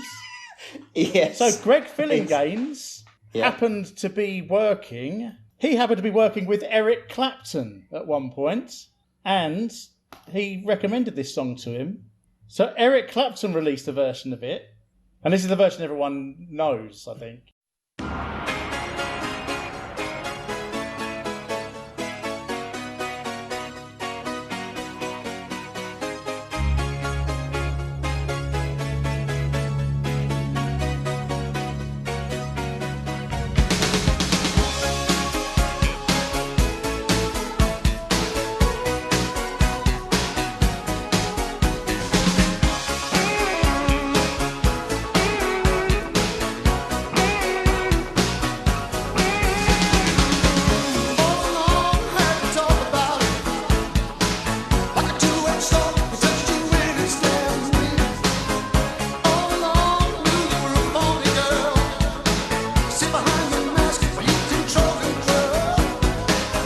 Do you know who's playing those drums, Mark?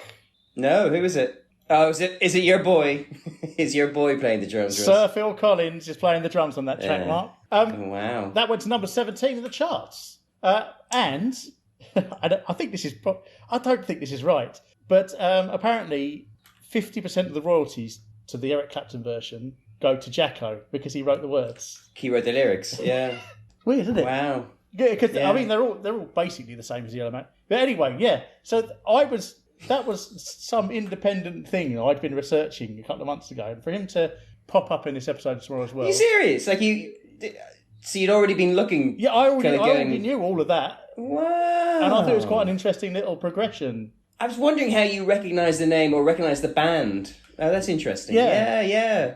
I think. Yeah, actually, I have to say, all four of those. Well, actually, the Jacko one is the most incomplete, obviously, because I hadn't finished mastering it. But the original is, I think, brilliant. There's no lyrics, but it's brilliant. The third one, Phil, Jackie Elko, whatever, is really really good. Absolute banger, isn't it? Yeah. Yeah. I'd quite happily listen to that downstairs in the proper speakers. Yeah. Well, yeah. So that Raiichi fella, he's for the Yellow Magic Orchestra. He's a bit of an absolute legend in Japan, and he's done all sorts of. He's done loads and loads and loads of stuff over there, and he did he's done film soundtracks as well. He did the soundtrack to was it Merry Christmas, Mr. Lawrence, the David Bowie film? Oh right, okay, yeah. Well, there's a famous tune in that, and if people don't know, have a listen right now.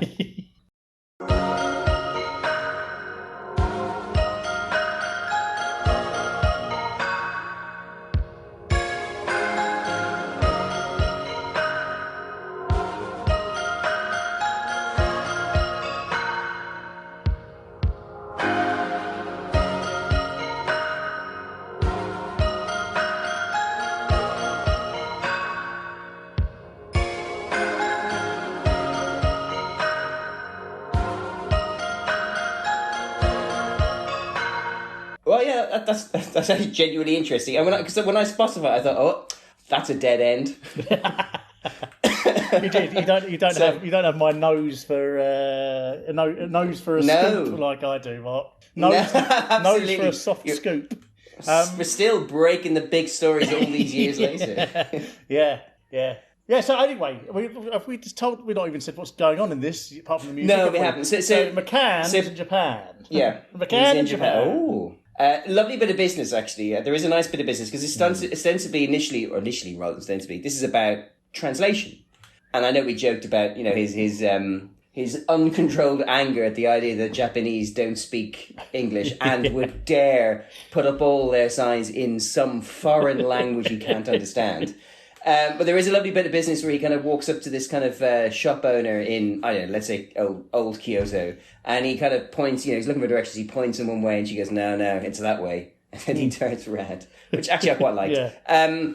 But actually, this isn't really about translation at all. This is about computers. It's about machine learning, which is a phrase he doesn't use, but it's the phrase that, people might recognise now. Yes. I think ostensibly he thinks it's about AI. It's not really. It's about the idea of programming machines to think beyond, or to use the rules of the programming to think beyond that. I spoke to my wife about this because she's an expert. She's a nerd, isn't she? She's a nerd. Oh, Geek Patrol. So everything I'm about to say is my mangled paraphrasing of a really clever answer she gave me. So if it's wrong, Josie, don't criticise me or complain. Stop beating me. I apologise in advance. And anyone else, please don't think that she doesn't know what she's talking about. But I did speak to her, and it was like, she thought this is a pretty fair, I mean, this is 1990, so it's a pretty fair kind of projection forward of how things are. It probably misses the fact that programming language itself developed, built upon layers. So whatever the programming language was at the time has advanced, exponentially as well. So you're able to program in a much more sophisticated way. But the idea of, especially when it comes to something like languages, the idea of teaching a computer the rules of a language, giving it the words and then allowing it to interpret is exactly kind of what we're doing. And it also really does appreciate, this segment also really appreciates the fact that the limitations with the computers at the time, it's not the limitations of computers, it's the limitation of the hardware, if you see what I mean. It's not the programming, it's the hardware. So the computers literally could only, the fact that, the Japanese translation machine could only really, well, it wasn't even, it could only hold 20 sentences, it could only hold 20 words. So the idea that networking, using networks of computers, which now you and I, it's what everyone does. Yeah. There's barely any standalone computers left. Absolutely, it is completely what happened. So she thought it was fair. A fair kind of surmising of exactly where we are. And this probably was kind of the ground floor of that. And I hope I've done it justice. Well, if we come back next episode, you've got a black eye, Mark. I know.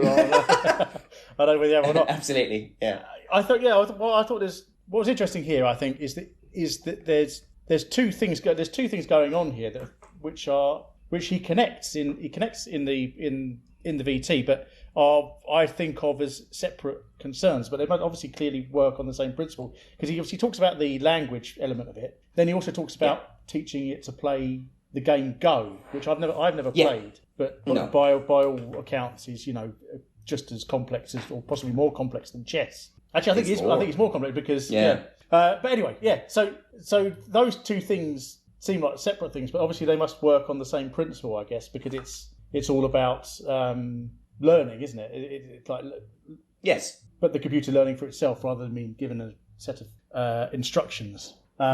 The portrayal of Japan in this, I think, is quite interesting, because I think in most of the TV that we've watched in our lifetimes, probably when Japan is portrayed, it's always super high tech. If they made it now, the establishing shot would be of Shibuya crossing. Yes, There'd be big glass skyscrapers, there'd be neon, and there'd be like robots, and there'd be all that. Yeah. In this one, he opened the scene opens with him in what looks like a very sort of old-fashioned district. Like it's all wood, like I think there might even be wooden buildings. And then when he goes to the office where they're testing out this equipment, it's like a real sort of manky sort of 80s. I imagine it probably smells of fag smoke in there. That sort of environment. Probably. Yeah, you're right. Actually, it you know what? It does not fall into cliches. No, not at all. No, actually, the Japanese people are they're there because they're experts and they're demonstrating specific things, not because that's a really fair point. It's actually quite. With the exception of the business, the little bit of imagery at the beginning and his weird imperialist diatribe at the start, it's actually quite a dry, conservative piece. Because, again, like he's gone to Japan to do this. You'd have thought they'd have rinsed out, and it might be that there are future segments in other episodes where he's also in Japan to talk about other things, to make sure they get their money's worth. But they haven't kind of tried to, as I say, rinse it out for all it's worth so that everyone at home is going like, ooh, Japan. Because you're right, around this time is exactly when, Clive James on ITV would be showing madcap, Japanese quiz shows, like Takeshi Castle and stuff like that. Or, I don't know. Endurance was the big one. Oh, Endurance, yeah. That's right. And then, and then Jonathan Ross would do one of his programs where he'd go to Japan, which actually might be later in the 90s. I don't know. Yeah, I think and actually, it's even recently, Sue Perkins went to Japan for BBC One, and they still use the same cliched imagery of Japan. They always do. I know. So actually, you're right. This is what a breath of fresh air this is. Yeah. It's noticeably filmed on film as well, as opposed to the Kate segment was clearly filmed on video. And I think the film makes it seem older than it is. I don't Timeless. Yes, or, yeah, dated. Yeah, whatever you want to call it. Yeah, it's difficult. He says it's 1990, and obviously we see a room full of beige computers, so you kind of know it is. But at the same time, you're right. He could have filmed that in the 80s. And what I find fascinating is that my dad, I know, went to Japan, and I remember speaking to him about this a few years ago. But when he went to Japan in the 90s, I know we were joking about like, all the signs were in Japanese and stuff like that. It was true. Like, you'd go to a train station and the signs would be in kanji and that the Europeanized version of Japanese that they also use to kind of help people, I suppose. And it was the World Cup in 2002. Now, Russell has a habit of deleting anything in the podcast whenever I mention football. No, but when Japan... Actually, I won't delete this because this does have a relevance for me as well, actually. Oh, well, if you're about to tell me something, then you go, because you've done the research. But that was like the turning point when they actually started putting in English language signs in train stations and stuff like that, because they were about to receive the world. Yeah, no, that's exactly what I was going to say. I was going to say, thank God for that World Cup, because... I went to Tokyo in, when was it? 2008, 2009, something like that. And if it hadn't been for those anglicised signs, I would definitely have come a cropper. Because it's still, to this day, one of the drunkest holidays I've ever been on. which I don't think is, you don't really associate with Japan. But, I mean, there's vending machines of beer on every street corner. Yeah, they're way ahead of us. It's fabulous.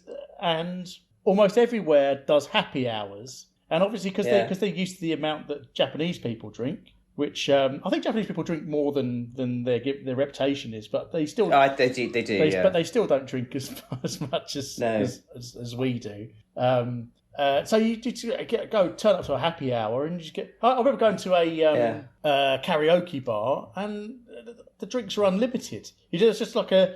It's like a phone. As long as you were singing? It's like a phone in the middle of the room. Yeah, it's a phone in the middle of the room. You picked it up and just go, 6 gin and tonics, please. Just turn up with them. Yeah. Because I went to Japan for the first time in 2010. It was before the World Cup. That's irrelevant. Before the 2010 World Cup, obviously.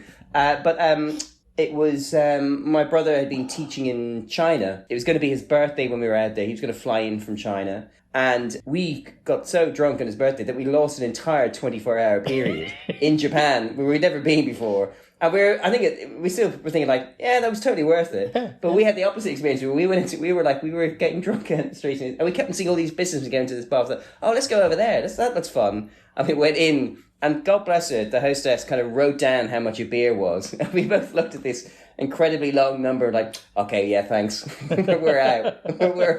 It's very sweet of her. She didn't offer us a beer. She wrote down how much it cost, and we left. And then we went and bought random snacks in the shop and some beers from a machine on the corner, which is fabulous. Yeah. No, that was good fun. Yeah. It's a great place to go. It's expensive. Alcohol's expensive, but it's poison, so you'd expect. I think it's a universal thing that if you're spending money. As long as you have the physical currency in your hand and it's not got the Queen's head on it. It doesn't count. Mickey Mouse money. It's free. Yeah, absolutely. Free money, isn't it? Yeah. You just people are giving you stuff for absolute nothing. Yeah. Where are we? I think we've gone way off course here. Computers. We have, actually. Of course. Oh, yeah.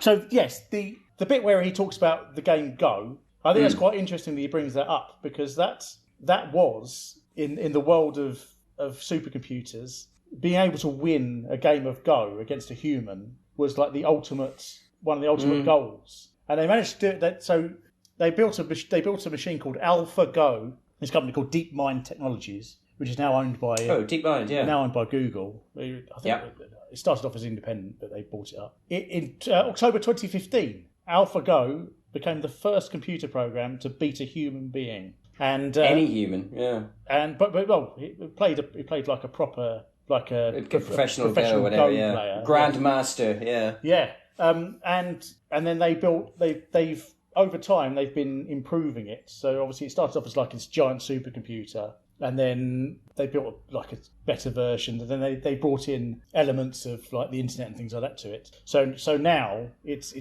not a physical computer. It's just a computer program that runs on using the internet and connected to loads of different computers.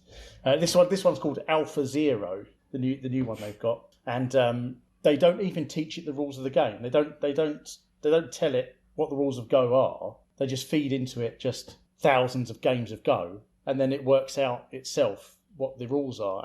And because of this, it has no preconceptions of how the game should be played. Although it does obviously it's worked out how the game is played, but because it has no preconceptions, it does insane manoeuvres that no human Go player would ever do. Yeah, but it is the best Go player on Earth. It's now regarded as the best player of Go on Earth, and it's even like the official Chinese.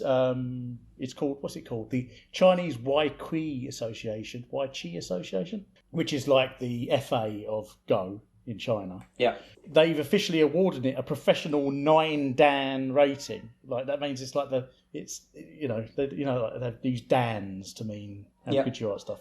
Yeah, so the computer program actually has that like it's almost like it's a competitor itself. And they reckon that this machine is also possibly the world's best chess player as well, because you can put any game in it because it just learns the rules. And it'll learn it without preconceptions. Yes, yeah. Not frightening at all. No, absolutely not. No, nothing to worry about, Russ. I love it. Well, I mean, the thing is that they should get it to play noughts and crosses like in war games. That'll soon shut it up. Yeah. The only way of winning is not to play at all. But as far as translators go, I mean, I am so pleased that translators exist, Mark.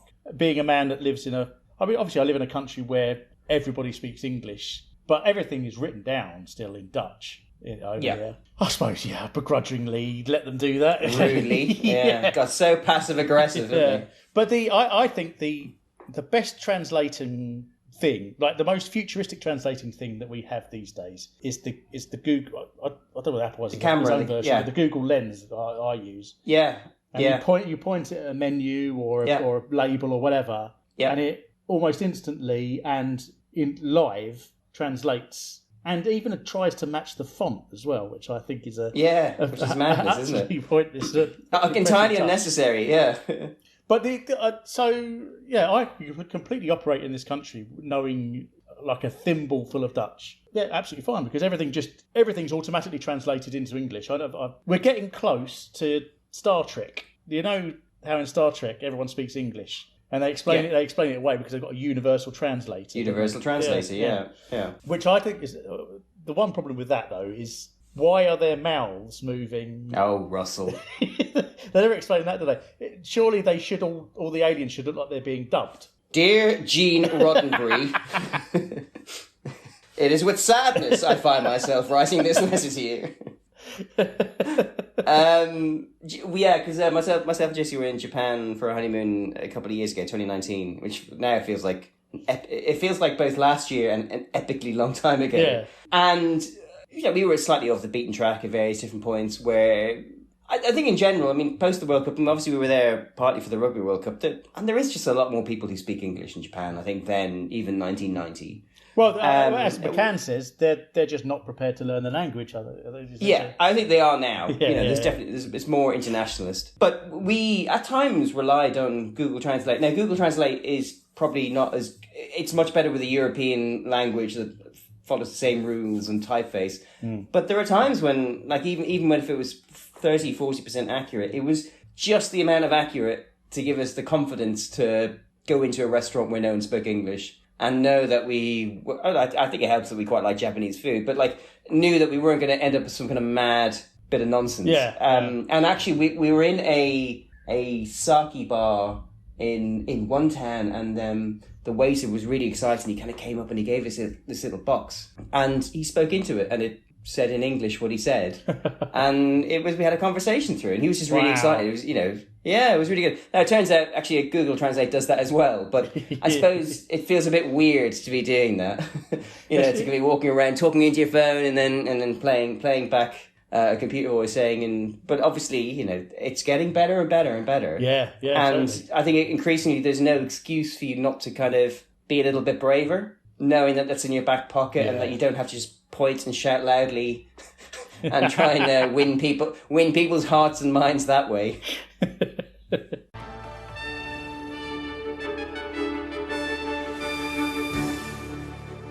This week, American scientists announced they've traced an important cause of breast cancer in young women. If they're right, this could lead to better diagnosis and even treatment. The Imperial Cancer Research Fund says this discovery is exciting and very important. I thought Judith was quite refreshing there in that when she ended that by saying, as we often have to say, it's some way off. I think that sums up quite a lot of Blue Peter. Tomorrow's World segments, especially the medical ones, I feel. They always tend to be the ones that you don't necessarily see the fruits of what they're reporting.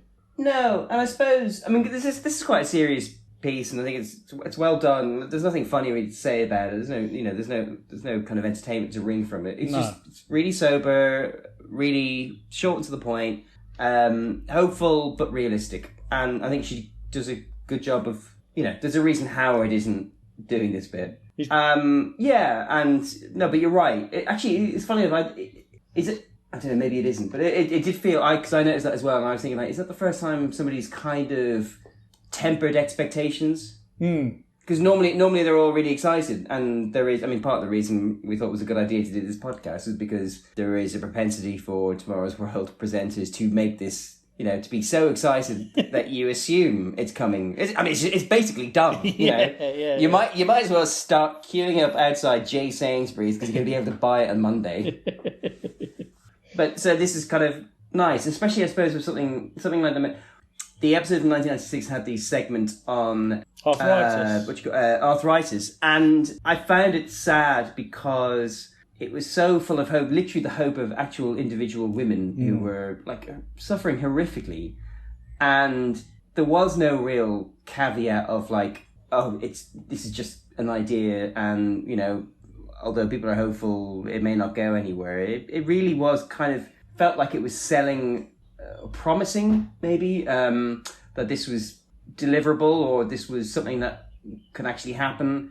And I didn't like the fact that it was abusing people's optimism to make entertaining television. Now, I'm reading far too much into it. I know that probably wasn't the sentiment. But obviously, we watched that episode 25 years later, and we knew it didn't go anywhere. And these women really did suffer, and really were excited about the possibility of any solution, which didn't happen. So I suppose it's kind of nice to see a segment that is we're gonna tell you something, we're gonna caveat it, and fingers crossed. Yeah, Next. you even by Tomorrow's World sounding promising the cure for cancer is probably a bit beyond their remit, isn't it? Yeah, I can see why they're trying to temper expectations. Breast cancer facts. You said that with such joy. Okay. Yeah, so chromosome 17 is universally regarded as one of the chromosomes that's responsible for it, even now. So so they were right, but they've not. Obviously, people still get breast cancer, so it's not been the magic bullet. So it's the leading type of cancer in women, accounting for 25% of all cases. And in 2018, there were 2 million new cases of it worldwide and 627,000 deaths. So that is, it's a pretty serious thing. So hopefully they'll crack it one day. Although in the UK and the US, if you get it, the survival rate is between 80 and 90%. So that's good. That's not best, But any ladies listening, make sure you keep an eye on things. We don't want any of our listeners dying of cancer. And if any unqualified men offer to inspect you, there is no such thing as the federal breast inspectors. No, there's not. No, it isn't. No. One of the reasons we don't want people dying of cancer is because at this point in our podcast career, literally it's only people we know who are listening. Oh, apart from, I don't really notice, Mark, after we released the last episode and you tagged the Toronto Police Department, we got our first Canadian listener. Did we? Yeah. I didn't spot that at all. Okay, that's exciting. Oh, hello, Canada. Yeah. I'm assuming you're listening to all our episodes now because this is definitely something that people outside Britain will appreciate. Well, I was thinking maybe it might even be Blinky himself listening in, Mark. Oh my God. Well, I'm assuming he has a lot of free time in his hands, Russ, doesn't he? Yeah. Now he's retired from running over children. Yeah, hate-filled kids. Right, next. Next Sunday is going to be a busy one in space. First, NASA launches its shuttle Columbia with the Astro 1 observatory on board. 2 hours later, a Soviet mission to the Mir space station blasts off. One of the tasks of the two cosmonauts will be to strengthen an airlock hatch, which was damaged earlier this year when Anatoly Solovyev and Alexander Balandin were forced to make an unscheduled and record-breaking 7-hour spacewalk to remove torn thermal blankets. This exclusive footage of the longest spacewalk ever is from a new BBC documentary.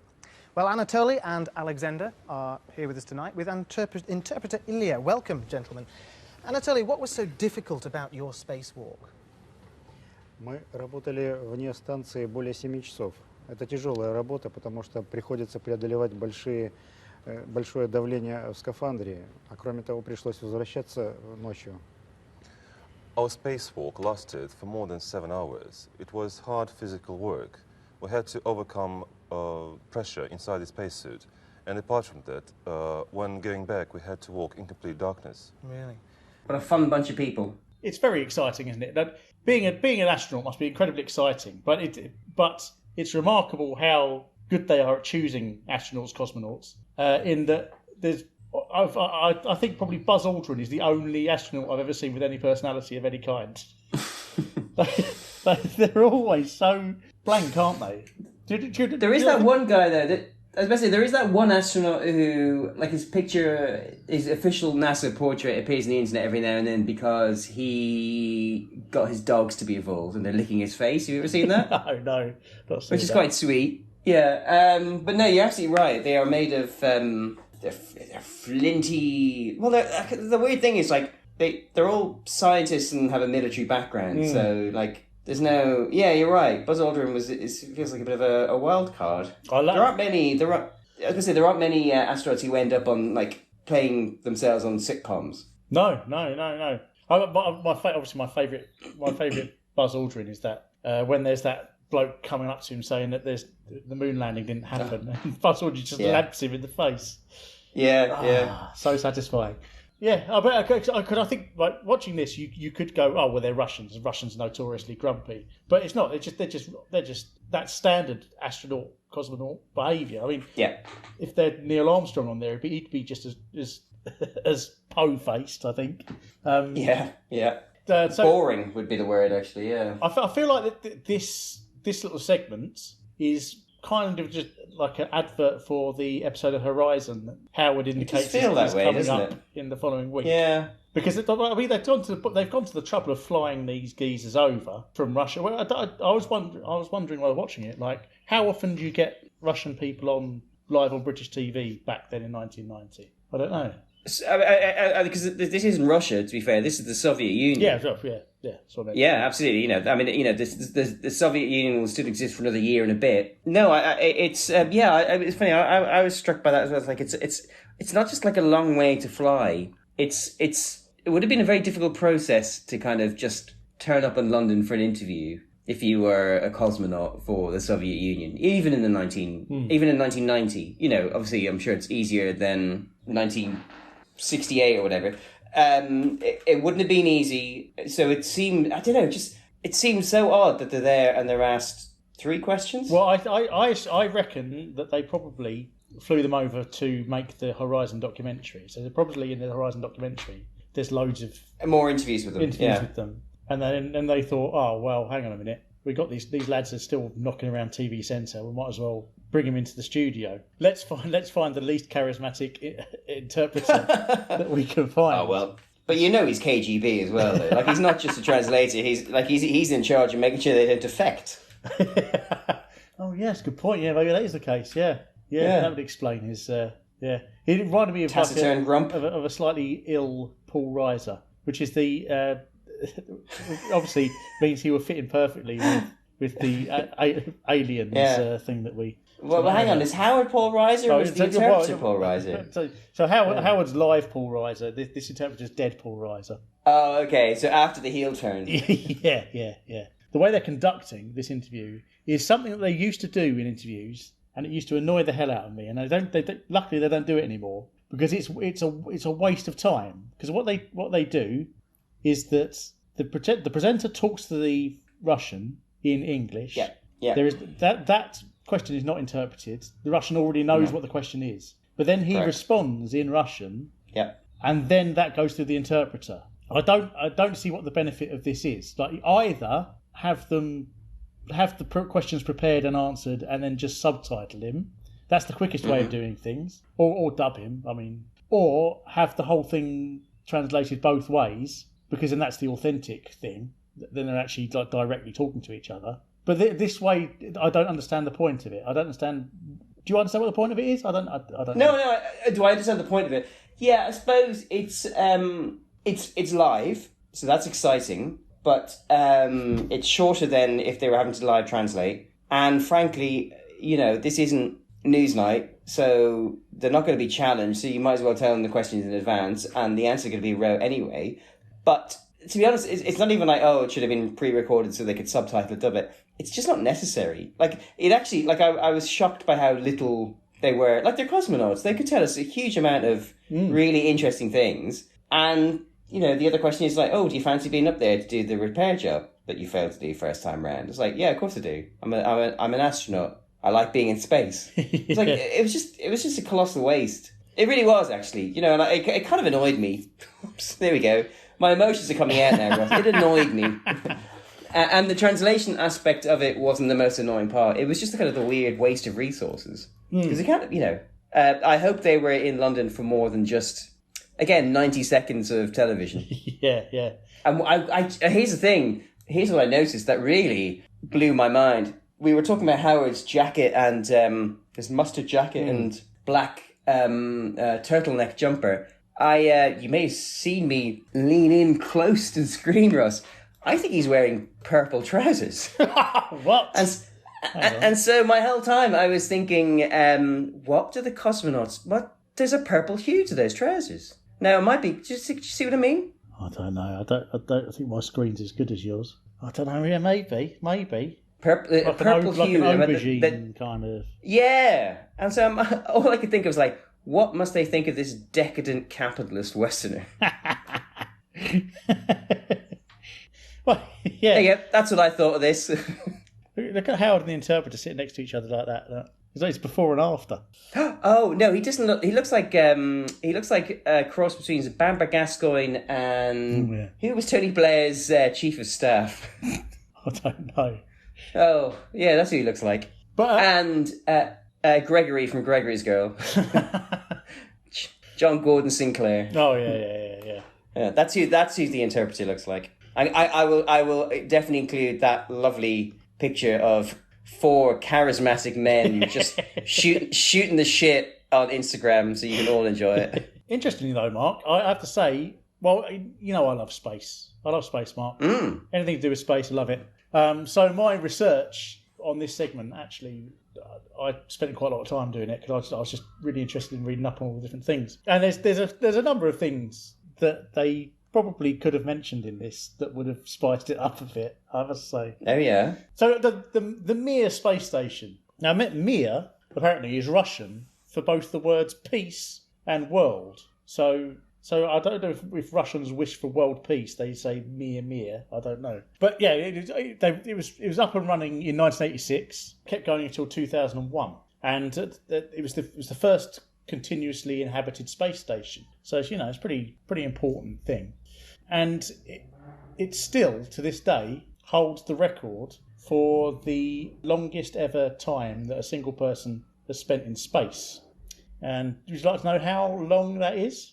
There's a man. I'm guessing every year. Valery Polyakov. I don't know whether Valery is a woman's or man's name. I didn't look it up. But that person spent 437 days and 18 hours in the station between 1994 and 95. Imagine how wobbly their legs must have been when they got back to Earth. Bloody hell, yeah. Spent all that time up there. Talk about atrophy, yeah. Yeah. I was quite impressed by that. But it was this mission that these lads went on was the first ever commercial space mission. So in the Russian government didn't pay for this mission. The Tokyo Broadcasting System paid for it. They did the TV channel in Tokyo. They paid for it because they sent a journalist up there with them. Really? Yeah. So they paid the Soviets $14 million to do this, and the journalist made one 10-minute TV broadcast and two 20-minute radio broadcasts every day from the space station. But he had to take up loads and loads of equipment. And this is ridiculous because the space station ran on Russian electricity, and he took up loads of Japanese camera audio equipment. Yeah. You had to take up loads of transformers and stuff to convert. Oh, God, that's ridiculous. That seems like a real oversight. Just buy Russian ones and learn how to use them. Yeah. But like these two lads, so the fellow on the left, he was the commander, and his name is Anatoly Solovyov. Anyway, this man's an absolute cosmonaut legend. So he has the world record for the most EVAs, they call them, like when they go out on the spacewalks. Yeah, it's called an EVA. He's done 16 of them, and the combined time of all of those is 82 hours and 21 minutes. He spent 82 hours and 21 minutes in total just roaming around in outer space in his spacesuit. And here's another connection: in the film Gravity, George Clooney name checks him because he's the person that he wants to beat the record of. Oh, right. Yeah. After they launched the International Space Station, they wanted him to go up there as part of the crew, the first crew, to do it, because obviously he's so experienced. But he refused to do it because he refused to serve under an American commander who had less experience than him, because he's the most experienced man. So he was, if you could do this, I should be in charge. And they put an American in charge. He said, well, I'm not going to do it then. Sod you. Fair enough, I think, Yeah, I'm not sure I disagree with that. Yeah. His mate Alexander, I couldn't find anything much about him, apart from the fact he's a cosmonaut. But this is the big thing. This is the thing that Stableford should have led with. So these two lads, he says that they broke the record for the longest EVA, didn't he? Like they were out there for five and a half. Longest single, 5.5 hours, something like that. These two lads had no training. They weren't meant to be doing this. They weren't trained to. They had never done any of this. They had to teach themselves how to do this by watching videotapes that were sent up with them. Right? Really? Yeah. Wow. So they managed to do the world's longest spacewalk with no experience of doing one. Self-taught. Wow. Yeah. So entirely self-taught. That's bloody madness. So yeah, well done, lads. And all right, well done, lads. Yeah. I mean, obviously, as they say in there, their repair failed. Like they couldn't repair the door that they were trying to repair. But luckily, it was eventually repaired about 2 months after this. Yeah, everything was fine. And the other thing about Mir, is it? Do you remember around this time, Helen Sharman was never off the TV, was she? She was everywhere. Helen Sharman, first British person in space. She was also the first woman to visit the Mir. She arrived at the Mir 6 months after this. And then the other interesting thing is that, basically, the Russian government ran out of money. We didn't want to fund it anymore. So Roscosmos said, "Okay, we're gonna ditch it into the atmosphere, blow it up." It's called deorbiting, but actually it's just ditching things in the atmosphere and blowing crashing. Them up. But private interests had this plan, and they wanted to buy it off of the Russians to set up the world's first studio, like film studio in space. Because they thought, we could film space films in this, but then they weren't allowed. Oh, okay. Yeah, but they weren't allowed to do that in the end. And in the end, sure enough, it was dumped into the South Pacific after mostly burning up in the atmosphere. That's the story of the Mir and these lads. Lads. Well, thanks, lads. Do svidaniya. Comrade. On Saturday, British and French engineers will finally meet under the Channel.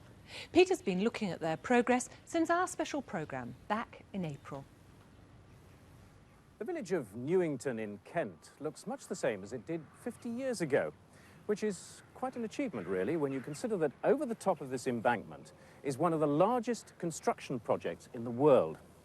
Now, it's hard to disguise the UK terminal for the Channel Tunnel. After all, it covers some 350 acres. But in this crowded corner of Kent, they're doing their best to minimise its impact. No one calls it the Channel anymore, do they, Mark? They don't. Not that I recall. No, that was dropped relatively quickly, I think, wasn't it? The Channel. I wonder why. Don't know. Everyone loves a good portmanteau. It's not a great portmanteau, but everyone loves a good portmanteau, don't they? Yeah. Well, Channel Tunnel, Mark. I mean, the reason I'm here is because I came through the Channel Tunnel, so it definitely exists. I'm living proof of its existence. Yeah, it's great. I went to it in the 90s. It was fantastic. Is that the last time you went on it? Yeah, on the Eurostar, back when it used to go from Waterloo and through Tunbridge, the glamorous days of rail travel. As we were watching, we were discussing, you and I both remember watching live when they broke through for the first time. And, you know, some handsome French builders popped their head through and kind of, they were waving flags and so on and so forth. I feel like somebody had like a bottle of champers or something as well, wasn't it? That was sprayed absolutely. About, yeah. And it was incredibly exciting. Yeah. The whole Channel Tunnel thing really was incredibly exciting. You know, the idea of this land connection, or this, you know, physical connection between us and France or the rest of Europe was really amazing. And I remember it being constructed through the 90s and thinking incredible. And I don't know, it still is incredible. It never really fully delivered on its promise. In a previous episode, Judith Hann talks about how at that point in the 80s, the dream was that it would just be a tunnel that trains would just go through depending on where they were supposed to be going. So, you know, a train from Berlin could pop up to Leeds and back, or, you know, you could get on at Cardiff and maybe end up in Copenhagen. Yeah. That never really happened. Became a bit of a closed shop. And I think at one point Peter McCann talked about, is it 4 trains every hour? No, what is it? He says something ridiculous. He says, well, this is the thing. I thought this was ridiculous. He says it was going to be 1 every 4 minutes. 1 every 4 minutes. And I thought, yeah, well, they can't possibly do that these days. So I looked at the figures. It turns out that actually, so 350 trains run each day through the tunnel. And at peak times, it's 1 every 3 minutes. So, yeah, I think maybe because in our mind, we're just thinking of the passenger thing, but obviously there's loads of freight. The Eurostar, but I suppose it's the freight train, and it's going in both directions.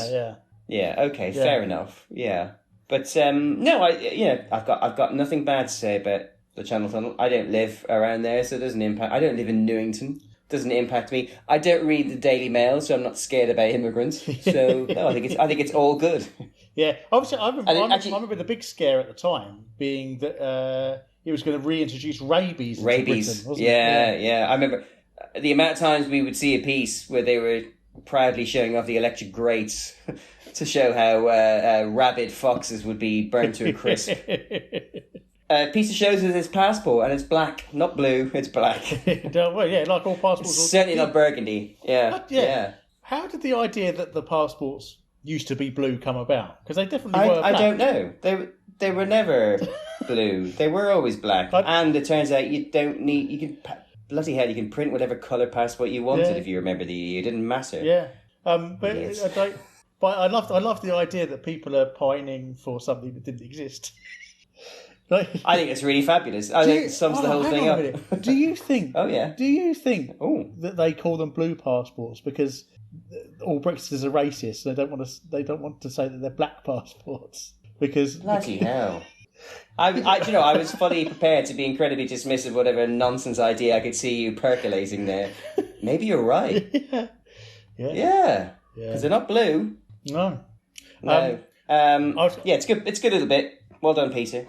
We should say, absolutely delightful that once again we have a Tomorrow's World presenter having to shout over large, noisy equipment. Yes, it's almost like a tribute to Judith in that previous episode where she's with the Dracula train. Whereas, yes, it is. Yeah. But what I liked about this was that McCann is standing a decent distance away from the approaching train, and then just as it gets right up next to him, he moves right in next to the engine, so that he has to really raise his voice. Like you think, absolutely. I think the audience can hear me far too clearly. I'm gonna, really get close to this engine. They may be able to understand what I'm saying. Yeah. The other thing that McCann does, which I didn't enjoy, was he says that the seabed is only 36 metres above them, and there's seawater pissing through the ceiling. It's dropping down gently. But I was relatively surprised. I kind of always assumed, especially because, I mean, one of the great things about the tunnel was the tunnel boring machines. These ideas, these colossal machines that were also like factories on wheels that were producing the concrete, not producing, but like replacing the concrete slabs. And then for me, the tragedy that one of them, or both of them, because there was one from either end digging out the big tunnels, they had to reverse back and bury themselves. Yes. So even now, they're down there, these slumbering beasts, who didn't know that they were building their own tomb. I suppose I always thought that was quite poetic. Yeah, that's how I thought of it at the time. It's always stayed with me. Yeah, so I suppose I was quite surprised that in these large halls, these crossover hallways, that level of finish wasn't there, so the water was just dripping in. And actually, when you look and he's walking up towards the rail, it's all quite muddy.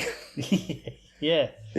It's not sandy at all, is it? You think, you'd think if it's under the sea, it'd be sandy, but it's not. Yeah.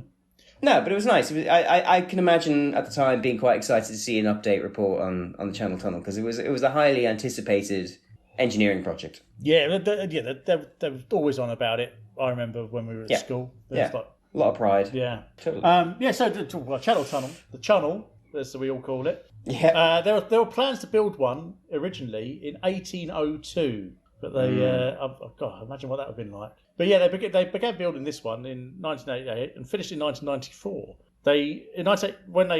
Before they went to build it, they reckoned it would cost them £5.5 billion to make, which was at the time the most expensive construction project ever. But in the end, it ended up costing them £9 billion. So definitely was the most expensive construction project ever. So yeah, well over budget, and it is the longest underwater section of any tunnel in the world. So it still holds that thing, and it is the third longest railway tunnel in the world. So there must be some like non-underwater ones that are longer. Well, like the ones through the Alps and stuff are really long, aren't they? Yes, yeah. So 2017 figures. So 2017 it carried 10.3 million passengers, 1.22 million tons of freight. 2.6 million cars, 51,000 coaches, and 1.6 million lorries. That's quite a lot, isn't it, for 1 year's worth of? So yeah, it's kind of it's always struck me that it's always wavering on the edge of bankruptcy. It always is, yeah. I mean, I can appreciate the last year's being pretty difficult for them, but yeah, it always felt like it's on the precipice of financial disaster. Yeah. Which is weird, because like you'd assume they've paid it off at this point and it was just free money, but nope. Well, not the Channel Tunnel, but like Eurostar always feels like it's So presumably, if they did ever go bust, then the sensible thing would be just to allow whoever they like to just chug through. I don't see why not. Yeah, why not be able to pick up a Deutsche Bahn train to Hamburg or a SNCF to France, or equally, go to Paris and pick up a Great Western Railway train to Bath. I don't know. But it's still going and it's great, and I look forward to getting on again because I still think it's quite exciting. Concentrated hydrochloric acid is dangerous stuff. This piece of zinc shows just how corrosive it is. If you accidentally spill it on your skin, it burns instantly. Now, if I cover my hands with this special foam, it dries to form a plastic film that it's claimed could protect them even from this acid. Well, that is one demonstration I'm not going to try, but Ken Corrigan, the man behind that claim, is. Ken, thanks very much for coming in. It's nice to be here. So, you've already put some of the foam on your hands? I have. It takes 2 minutes to dry, and it will give me an invisible glove-type covering, which will protect me from all substances for about 4 hours. Right. Well, if you're sure you're happy to do this, I know you've done it before, but I think I'll keep out of the way while you're pouring acid over your hands. So, Ross, you'll remember how I teased everyone at home by highlighting at the beginning how Howard was promising to put his hands in hydrochloric acid. And my friend, this is where that promise gets paid off. Stableford, he is writing nowhere checks, to be seen. Writing checks that his fingers can't cash.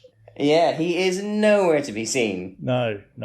Instead, we have Ken Corrigan. Ken Corrigan, bless Ken Corrigan, who is clearly a real person. Doing like a real, genuine person, yeah. He's doing one of the things that I've mentioned in the past, of my favourite things, is the inventor demonstrating their own product Yes. at their own risk, which I think is always a good thing to see. Yeah, he's got these magic gloves. He's got magic invisible gloves. He just squirts it on like shaving foam, and then he's away. He's just plunging his hands into boiling vats of acid. He's pouring it on him. Yes. Yeah, pouring it on himself. Yeah. And as I said to you just then, Mark, it would have been, they should have got him to hold something that would have dissolved, dissolved in his hands at the same time to prove that he wasn't just, because I mean, he could just be playing with water, couldn't he? Really? Well, it looked like cloudy lemonade. Yeah. It could have been Sprite. It could have been the Sprite from 1975 that just dug out of the props. Yeah. It is what it is. I would never do it because I'd be so paranoid that you'd miss a spot and you would quickly pick up. I think if you had missed a spot. And it seems like not the right way of doing it. And as she rightly points out, you could just wear gloves. Yeah, but I can see the thing extra protection. Yeah. The thing is though, right? Gloves. If you try and do something fiddly, gloves are a nightmare, aren't they? I mean, I could see in a situation where you need to do something really fiddly that requires extra dexterousness, then the idea of having invisible gloves and fully working hands, that's a great idea to me. Like, you know, I don't know, you know, what sort of things you might be doing in a lab that would require that, but I'm sure there must be some sort of things. Obviously, it's not just hydrochloric acid; it's just going to stop. It will stop, you know, any chemicals getting into your hand. So you could be doing, you know, other. So, what did you learn about this? What did I learn about it? Yeah. Well, you can buy it on Amazon, Mark. It exists. It's a real thing. Okay. Yeah, totally. Yeah. There's two. All right, fair enough. There's two major manufacturers of it. There's they're both German for some reason. A company called Werth and a company called Vicon both make it. They're both engineering companies, so it's obviously used in engineering uses. It seems quite a good thing that you could use during COVID. That was my thought.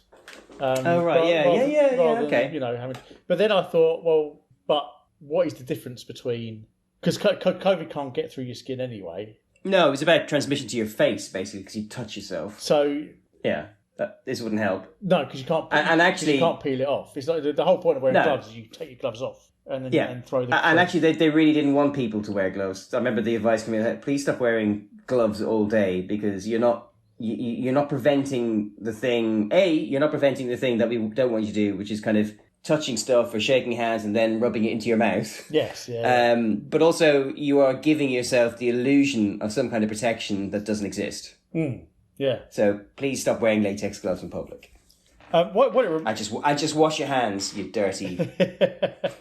Yeah, I just still can't get over that Stableford flat out lies. Like, there's no way he didn't know he wasn't going to be part of this segment. What specifically did Stableford say? He said later on. Did he say later on I'll be testing? Because he's applying the foam to his hand, the mousse to his hand. Yeah. And he basically says that later on, you know, I'll be seeing how this can protect my hands from hydrochloric acid or something like that. Yeah, so yeah. Well, I suppose he literally saw how he could do it because he was in the studio watching. I think he's managed to use weasel words there to get out of it. I think he has, yeah. Because he's applying it to his hands, and we are seeing how that would protect his hands. Oh, no, hang on.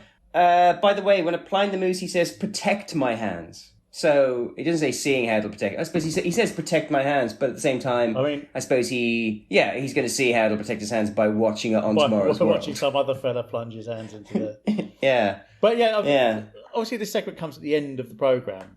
So there's an element of danger, because that's why they put it at the end of the programme, because there's a possibility... Yeah, they're ready to pull the plug. That he plunges his hands in there and they just instantly dissolve like Brundlefly. Yeah. But it all goes absolutely swimmingly to the point where you almost wish there was a bit more something danger. Danger? Yeah, because it does just look like a man rubbing his hands in a washing up bowl. Yeah, and the image that you have held the video on is exactly that: a man rummaging around the water in a washing up bowl. I noticed it's a white... And on that, we leave the programme. It's a white washing up bowl, so maybe Kate can look at some these new designs on it. See how it looked good with a carpet-style pattern on it. Yeah. Right, anything else? Oh, I looked up Ken Corrigan. Oh, yeah. Couldn't find him on the internet, so I don't know where he went, you know. But it didn't come up immediately with Ken Corrigan, the inventor of the invisible gloves. Or the famous handless scientist. Yeah, exactly, yeah. And of course, obviously, as soon as he said invisible gloves, my brain went to, he seems to have some invisible gloves, yeah. Gloves. Yeah, I'm not surprised you can find out about him. I assume he's so wealthy that he's managed to remove himself from the internet. That's a good point, yeah. Yeah. Or one of those worth millions. One of these demonstrations went wrong, and he can't use the internet because he's got no fingers. I mean, yeah. But the other thing I was wondering about is, can you tell when you're wearing it? Because I did wonder about that. Like, what is the sensation of having this plastic covering in your hands? Like, does your wrist downward, is it just sweating profusely because it can't sweat from your hands, you know? Does it feel clammy? Can you like, none of that is explained. To be fair, like a lot of the rest of the program, they do rather rattle through it. Yes. It's actually the two Peter McCann bits are arguably over long, but the rest of it's quite short. Yeah. Bang, bang, bang. It's quite staccato, that element. Or not staccato, but yeah. No, good question. And we will never know the answer, Russ. So No. Well, I might buy a can of it. I mean, it's only like a $5 or something like that. So I might get myself a can for, when I'm doing hazardous activities. Are your hands okay, Ken? Perfect, no problem. Lovely, thank you very much. Well, that's all for tonight. So until the same time next week, good night.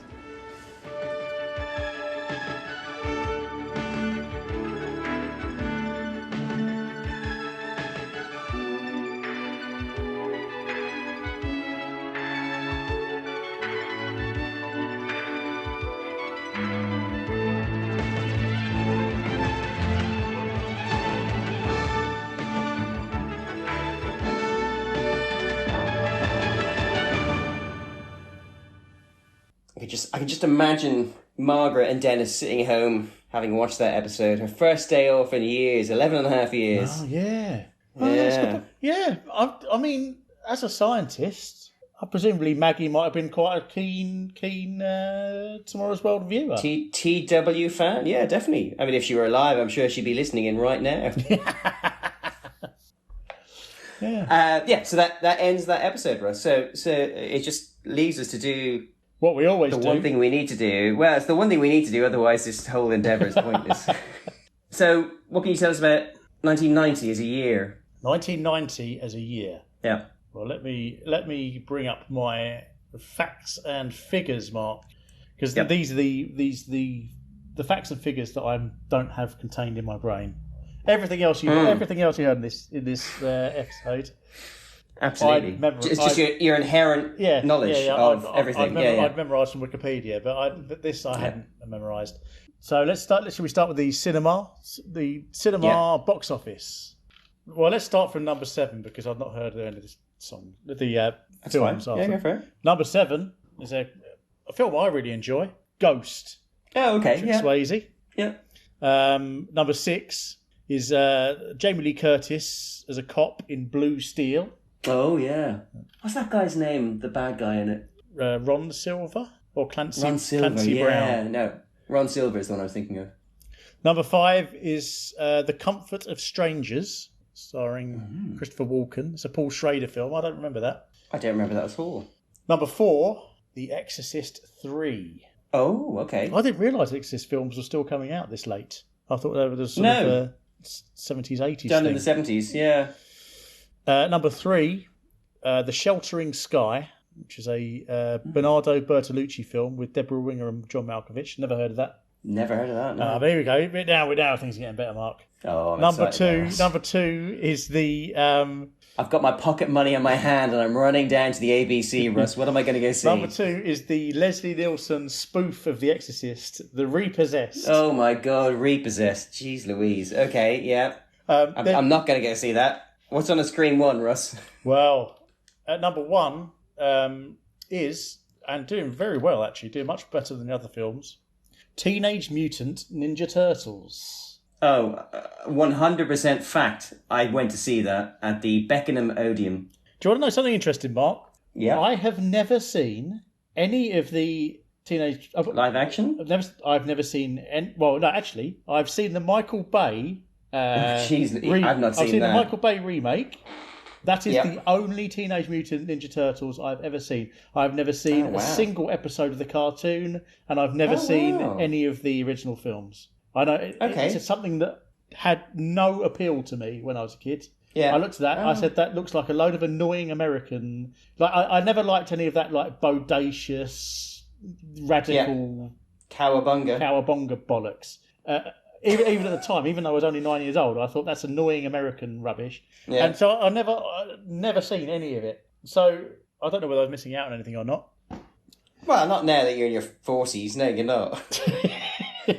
But I liked Teenage Mutant Hero Turtles at the time, and I definitely enjoyed the film. But I was 10, whatever, when it came out. So yeah, it's of its time.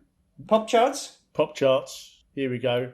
I'll do the top. The top 5 is so good. I'm going to give you a concentrated top 5 here, Mark. Number 5. This is shot right up from number 15. This is an absolute, zooming through the charts. It's Unbelievable by EMF. Number 4, down. This is down from 2. Number 4, Fog on the Tyne by Gaza and Lindisfarne. Jesus. Oh, this is post-Italian 90, you see, yeah. Number 3, new entry, Ice Ice Baby by Vanilla Ice. Wow, what a great chart this is so far, yeah? Number 2, I don't think I know. Do I know this one? This is called Don't Worry by Kim Appleby. Do you know that? Oh, that doesn't ring a bell. Doesn't ring a bell. And then number 1, because Ghosts is in the cinema. Yeah. Unchained Melody by the Righteous Brothers. Yeah. I've noticed that when we do the pop charts around these sort of this sort of era, there's normally at least one 1960s song in the top 10. So far there has been. Yeah, to be fair, one of the pop charts was 1960s, but so far there has quite consistently been. Yeah. Argos catalogue. Or prices in general. Well, if you were living in the London area and you wanted to buy a house, it would cost you £91,089, which is about £200,000 these days. Yeah. You'd be earning £10,600, which is £23,000 today. You'd be driving around in a £9,000 car, which is £20,000 today. Yeah. As always, litre of petrol, £1.06. Litre of milk. What about it's always £1 something, isn't it? Yeah. Okay. Yeah. Pint of milk, £1.24, which is £2.79 in today's prices. Well, it's now 60, 70, 80p or something like that. It's so expensive. Pint of beer, £1.27. Oh, what a bargain! And then you pop down Argos, fancying a cuppa. You're feeling quite rich, so you're going to get the most expensive kettle they've got. Yeah. It is, of course, once again, a Russell Hobbs. Russell. The greatest of all electronics manufacturers. Without a doubt. And that will cost you... Actually, I'd say I think kettle prices have absolutely plunged. It's going to cost you £23.45 for the top of the range Russell Hobbs, which, that's absolutely... And that is... I mean... It's got a maximum 3-pint capacity, Mark. 3 pints. That's 3 pints of tea. That's a big unit. That is, you don't need 3 pints of tea. No one needs 3 pints of tea. Okay, well, I feel comfortable now. I feel like we've seen the episode, we've talked about it. We have a better appreciation of that week in 1990. So, most important invention that we saw? I think it's the RFID chips. I think that's a really good shout. Because it's an actual invention. My thought went to the segment on machine learning. Oh, yeah. Whether that's an invention, I mean, we've always used the word invention to, what's the most important thing that we've seen. So RFID, I think, is really good. Actually, especially in the last few years, because it has completely revolutionised how we do everything on a consumer basis. Machine learning, I think, takes it for me. I think give it another couple of years... And machine learning would definitely absolutely spank RFID out of the park. I think in our day-to-day lives right now, RFID's got the lead. Yeah. But that's fair enough. But your machine learning is just going to get better and better, and it's used for more and more things. Yeah. I'm happy to split that. I think that makes sense. Yeah. I quite enjoyed the stuff they do in machine learning with film and video and stuff. I find very interesting. Yeah. How they when they're upgrading old TV series to 4K. using. Yeah. Yeah, that's cool. It's amazing, isn't it? Yeah, love it. Yeah. Yeah. Most worthless invention. The rabbit thing was. Oh yes. Okay. Oh, yeah. No, the rabbit. Yeah. But to me, that's the one, isn't it? Because you just have a net, so it's like that's just worthless. Yeah. And even the invisible gloves is like, well, it did what it said it was supposed to, so I think that's fair. Yeah. But for me, it's the wyvern whaler. Most inaccurate prediction of the future. I'm not sure there is an inordinately inaccurate prediction of the future, is it? Is there? They're actually quite reserved. There's no real hyperbole in this one that I can think of. No. Mostly because most of these segments don't really hang around long enough for them to kind of include a section where you go like, well, that was wrong. No, they don't. No. It's by far the most quickfire episode we've had. Yeah. Really rattling through stuff. And the most reasonable, even down to them auditing their own episodes. Yeah. So I'm not sure there's something awful there. Equally worst screw up by a presenter. It's Howard's joke. No, for me it's Howard's joke, which we didn't mention. We should have done. At the end of the rabbits thing, Howard tries another one of his little kind of one-liners, and it's so you see the rabbit running off into the field or something. The reason as the rabbit's running off, runs off, Kate says, "My money's on the rabbits," and then he says, 19-1 the field, I reckon. Yes, which I don't. Yeah, understand. okay, fair enough. No, and that's the thing. To me, it was quite a niche gambling reference, I thought. It's not really a screw up. I think Howard's a gambling addict secretly. Well, we know Maggie loves the slots, so why not? Let's keep an eye on that. Yeah. We might be onto something there. Yeah. Might explain why he's always having to do all this secret advertising to get accrue backhanded cash. And what was your view then? Any screw ups? There was the only thing that I noticed was when Howard is about to introduce the translator, he doesn't say translator. He says translator completely wrong and corrects himself. That's right. Yeah, that's good. Yeah, it's a slight correction. Actually, no, it's not quite swally, but no. Actually, no. The fucking vision mixer. The vision mixer is the biggest. Yeah. Annoying us with his silly bloody swirling transitions. Yeah. All right, give it a break, Tony. Yeah. And best attempt at making something boring interesting, and for me that is the rabbit section. Yeah, clearly the rabbit section. Yeah. That's there's a lot of polish for not a lot of stuff to be polished. Although I mean that hand foam stuff, they really went for the most dangerous way of demonstrating it they could. But the outcome. But you highlighted that actually they could have done more. Yeah, so I don't think that counts. Yeah. I think a fair few things make it into the future. I think we're quite happy with that one. So what does this episode tell us about the 29th of November 1990? Well, I wouldn't have known that Margaret Thatcher had just... No. Yeah, it's what it doesn't tell us, actually, that's the most interesting thing. And the other thing... So while I was doing my my usual research on the pop charts and things like that, I looked up what was happening around this time. Did you know that on this day, this actual day this went out, is when the UN Security Council authorised... military intervention into Iraq. No, I did not know that. Yeah, I knew it was around this time. Actually, on this very day. And the other interesting thing was that November the 12th, so 2 weeks prior to this, Tim Berners-Lee published his idea for the World Wide Web. And the very next day, November the 13th, that is the first ever web page was written on that day. Really? Yeah. That's the day, November 13th, I think it's the day when Geoffrey Howe did his speech in Parliament. Oh, it's a big day in history then, isn't it? That's a big day in history, yeah. So actually you're right, there's nothing in here about the internet, the World Wide Web. To be fair, it's only just been invented, the World Wide Web. But actually, but actually in general, like the programme's quite enthusiastic, quite optimistic, and I think actually quite mature in terms of like, it doesn't go overboard, it's not trying to pretend that things aren't what they are. And even that segment where they talk about wave power is about...